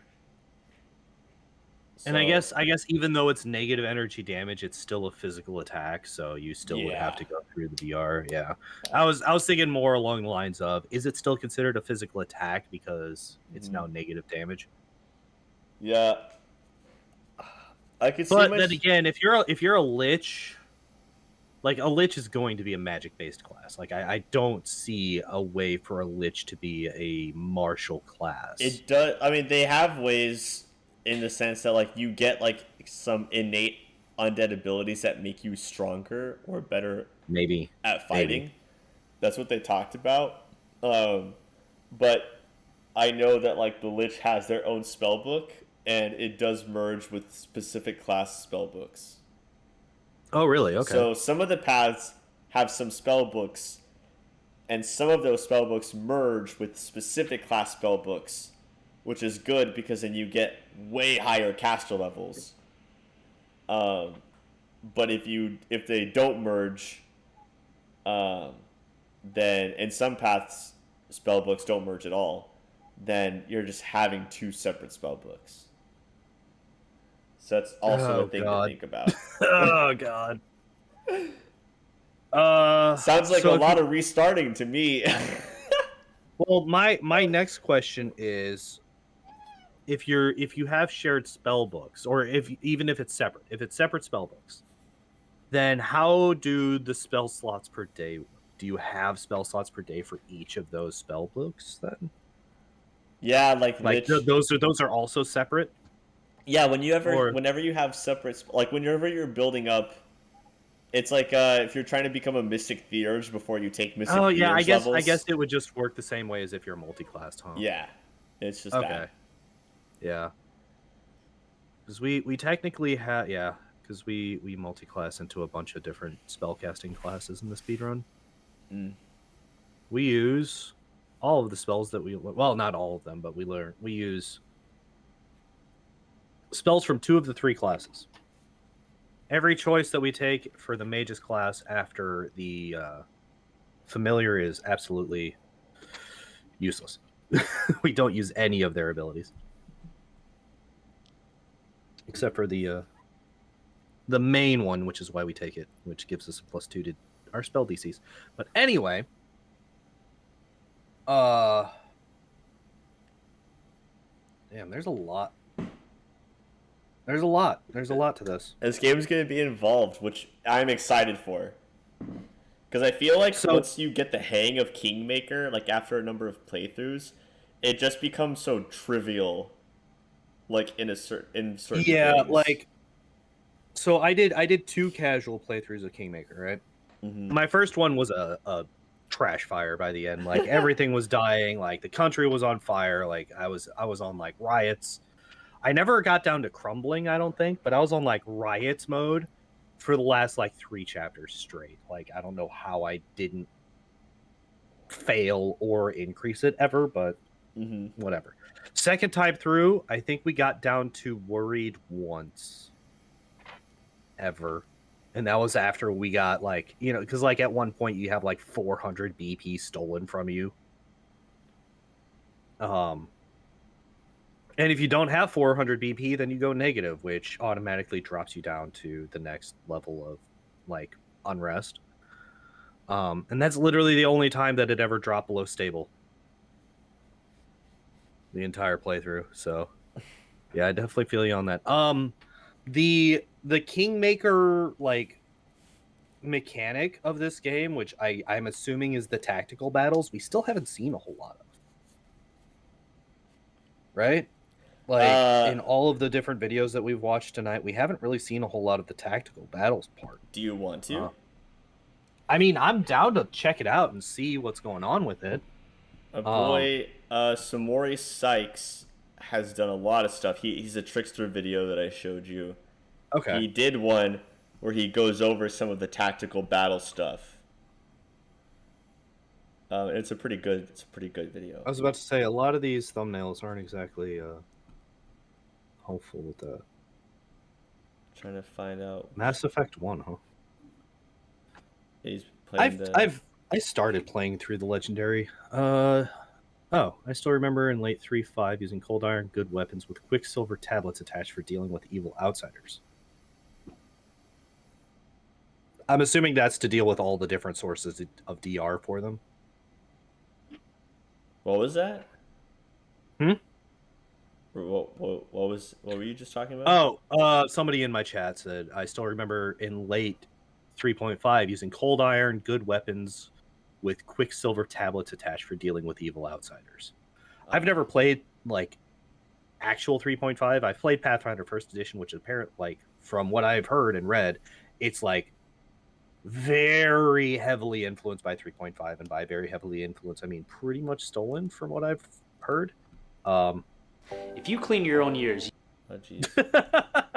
Do you clean your own ears? I do. How did you know? You need to know this. Oh man, that's a visual.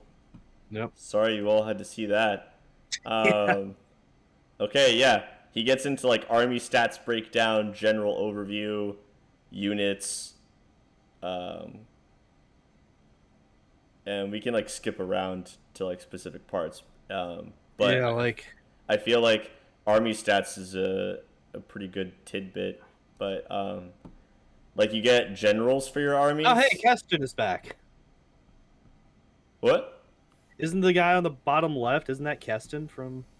No, that's the main. That's like the default warrior main character portrait. That looks a lot like Keston's portrait. The armor is similar. Yeah, the armor for sure. The hair is also very similar. So. Yeah, I recognize a lot of these. I recognize a lot of these portraits. Yeah. You get like generals, and you get to buy like units, right? Mm-hmm. And then, so like you have your resources, and then okay. You have this like I think it's like money, and then you have like this divine points or whatever, which are like special things that you can get. But you can like combine and move armies around, so your armies move along the map separately from you. Oh, okay. Yeah. Interesting. And then underneath them to show you how many units each of them has. And by taking a look at them, oftentimes you can figure out how they attack. So you see this person has a two-handed weapon and the other one has a sword and board. So that, of course, lets you know that they have to get up close in order to be able to attack you.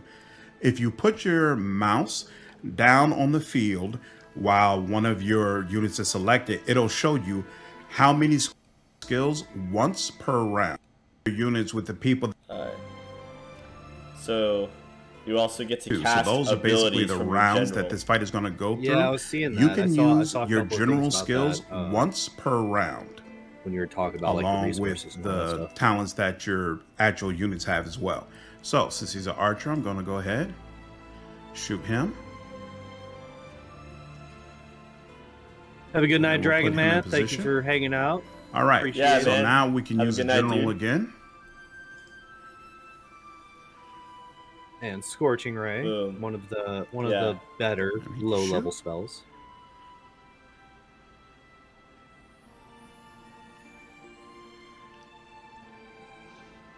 Is this Heroes of Might and Magic 5? Funny you say that. So the important thing is basically Owlcat was apparently, or at least some of the people from Owlcat were doing Heroes of Might and Magic, like way back in the way back. Yeah. So they do have experience with that kind of game. Yeah. But yeah, Samori Sykes, he's done a lot of stuff for Wrath over the past couple months.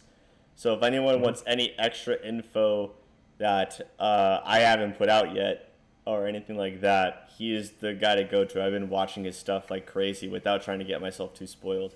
Yeah, I know nothing about this game yet, so except for what we've seen tonight.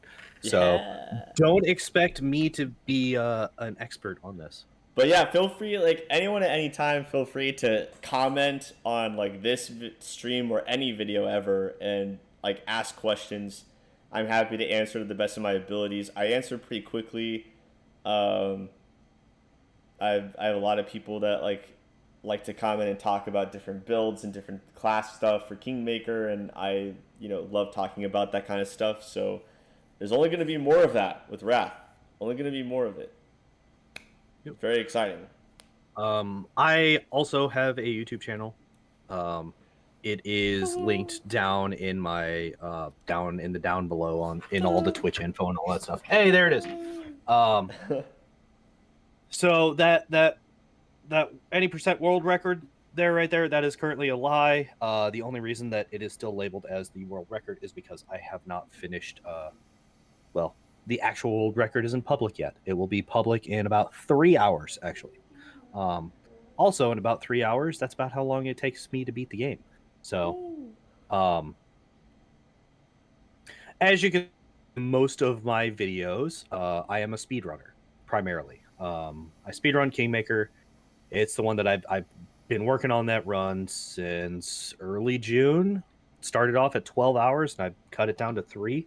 So, quite a bit of progress there. I do have I did a couple of build guides. Like the one with the puzzle pieces missing is actually the updated version. The other one is garbage. Don't watch that video. It's wrong. I just haven't deleted it yet. It's so bad. It's so bad. There's no editing at all. It's a bad video. I need to actually delete that. But yeah, that's primarily what I do. I am not going to be speedrunning Wrath immediately. I will be playing it casually. Yay. For once, maybe twice even. And then depending on what I find when I play through it, I might speedrun Wrath. We'll see. I heard earlier tonight that it's supposed to be longer than Kingmaker, which does not bode well for a speedrun, but might be able to make it work. Yeah. Who knows? But yeah. We both also have Discords. We do. If you're in my stream, you should see a link to my Discord. If it doesn't work, let me know, because Discord is dumb about that stuff sometimes. Yeah. If mine's also in the description of my video, or it should be. Yep. Or yeah. I think I also have a Facebook thing and all that other stuff. Let me actually look at my channel. Oh, this is actually a bad idea. I'm gonna close that because mine is posted on my channel. So yeah, like I can never remember what my Twitch channel actually looks like because I very rarely actually see it. I have a question because I was looking up to like tag you for my tweet earlier, and yours is like Pondoor, but the ad is like at Pondoor was taken. Yeah, and the other Pondoor has the same photo as you. There's like another Pondoor on Twitter that has the same exact photo. Is there? Yeah. Like so that might Pondoor actually 1. Have been. Oh, Pondoor 1. Yeah, that one I made. Yeah. So that one I made, and then I didn't like that one. Okay. I didn't like that name and that so I pretended like that one did not exist and went with Pondoor was taken. Plus, Pondoor was taken is a lot funnier than Pondoor 1. So yeah. I was like, wait, did I actually? Yeah, I did speedrun Pokemon Sword like way back when. That was my first actual speedrun that I finished. Dang. Yeah, I did. It was like just under 5 hours for that one. Apparently, I just tend to take fucking really long games and speedrun them, and even the speedruns are multiple hours. Yeah. There is actually, if you look in my playlists on my YouTube, one of my videos in my PB playlist is my Pokemon PB. Whoa. Yeah. Speedrun personal bests. Yeah. Not that one. That's my old PBs. Nobody cares about old PBs. They're bad. Yeah, there you go. That's the playlist that has like my actual current PBs. The Pathfinder one will be moved to my old PBs playlist once my next one is out. But yeah, that's me. My Discord is... I'm bad at paying attention to it, I'm going to be honest. But if you hop in and you say stuff, I will eventually see it. And I will eventually reply to it, even. Same. I mean, I'm on mine all the time. Yeah, you're a lot better at it than I am. You're a lot better at it than I am. I tend to forget that mine exists a lot. I think I've posted stream announcements on my Discord like 3 times in the last month, and I stream 3 nights a week, so not great. It's just something that I keep like I have not gotten into the habit of actually doing yet. So yeah, but yeah. Yep. Is there any other plugging to do? I don't think so. I think you covered our bases here. Well, okay. One thing that we should probably talk about: when the hell are we actually playing this game? So you go first. I am playing at. Oh man, what exact time should I promise? Because I'm trying to remember if my Meet the Teachers ends at 7 or 7:30. Oh. And I don't remember for sure what time it does. Okay. I will be streaming. I'm going to go ahead and promise. Shoot. Yeah. Hang on. I need to figure out when to Meet the Teachers. Okay. While you figure that out, yeah. I will plug my stream for tomorrow. So I don't have that problem. I will be going live at 7 p.m. Central Standard tomorrow. I will be streaming until 2 a.m. Central Standard. So a little bit like right now it's 2:22. So roughly around this time is when I'll be going offline tomorrow. Or I might forget and just go like an hour over because that happens sometimes when I get into a game.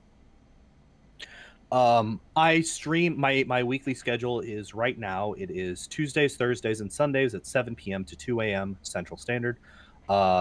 Tuesdays and Thursdays, I will be playing Wrath of the Righteous. Sundays are they're like my day off. where I just play. Right now, I'm finishing up a playthrough of Final Fantasy X. After that, because I promised when I hit 50 followers that I was going to beat Battletoads. I will be playing through Battletoads once I beat Final Fantasy X, and I'm not looking forward to that because that game is pain embodied. My cat just meowed at me as if they agree. But yeah, Tuesdays and Thursdays will be Kingmaker Wrath.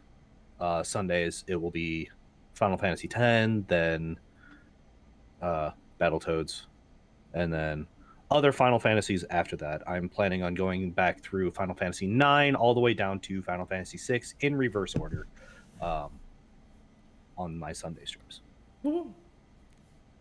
Oh, and for those of you who are not on my channel already, that is at twitch.tv/Pondoor. That is spelled Pondoor.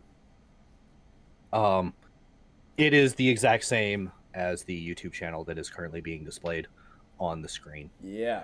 I have the same name on YouTube and Twitch. I'm trying to think if there's any other shilling that I can do for myself. I got my figured out. Okay. One last thing before I go. Also, if you have your Twitch Prime sub and you haven't used it yet, I would appreciate it. Yeah, bye. Go ahead. All right. So, Meet the Teacher ends at 7:30. So I'm going to promise 7:35. Because I don't know how traffic's gonna be, to be honest. 7:36 then. I'm gonna promise at 8:30 p.m. Central Standard Time tomorrow is when I will start my Wrath the Righteous stream. I have no end time planned. I'm going to just be streaming until I feel like I can no longer continue. And then Friday night, it will start at my usual start time at 7 and continue all night. And then the weekend is just going to be like any downtime I have, I will be streaming it until Monday's over. And then I will have my normal schedule next week starting on Tuesday, where it's 7 p.m. every single day except for Friday. So this Friday is the only Friday I'm streaming. Usually I don't stream on Fridays because I have my tabletop group. But I will be doing 7 p.m. every single day, and then on weekends I usually start around 2 p.m. So that's my schedule. I will update it in my channel description as well. And what channel is that? And the channel is UnsungNPC, unsung like unsung hero, and then just capital NPC, like an NPC. And this is on YouTube. Yep. He streams on, Unsung streams on YouTube. I do Twitch. I do YouTube streaming because I started making guide videos first, which are on my YouTube. And I just want everything in one space, so that's where I am located. So you can check me out on there. I don't have anything about, any subs that cost money or anything, but if you sub, the closer I get to 1,000 subs, the likelier I will be able to do channel memberships and do fun things with that. So, that's a ways off. But anyway, that's my ish. Yeah. All right. Well, this went for roughly 2.5 hours longer than we originally planned for it. But it was fun, and lots of people had things to say, which was awesome. Yes. Thank you, everybody, for hanging out with us and watching and all that good stuff. Now my phone's yelling at me. Such a great turnout for this event. Yeah, for sure. I peaked at 50 freaking viewers, which is roughly 5 times higher. I peaked at 5 times higher than I've ever seen. So thank you, everybody, for hanging out. I picked at 11. But I'm on YouTube. Oh wow! So yeah, people don't like watching stuff on YouTube. That's not a thing that people do on YouTube. They don't watch stuff. Awesome. But we were originally planning on doing this short, hour-long release thing from 11 p.m. to midnight, and then we were gonna go and play the game as if. If it were a midnight release, but it turned out not being, which was kind of actually a blessing for this. Yeah, because we got through one video before the midnight Yeah, we time really limit got would to fit. actually dive into stuff on this, Yeah, which is fun. talk about it and all that good stuff. All right. For sure. Well, yeah, thank you everyone for hanging out. Toss me a follow if you haven't already. If you want to watch the Wrath stuff coming up in the future. My God, what the hell's going on? Go away. Phone's go. It's 2:30 a.m. Why the hell's my phone going off? Anyway, follow us, subscribe to us, hang out in the chat with us. Appreciate it and all that good stuff. And yeah, I'm gonna stop talking in circles because I tend to do that at the end of my streams. Me too. All right. Bye-bye. Bye-bye.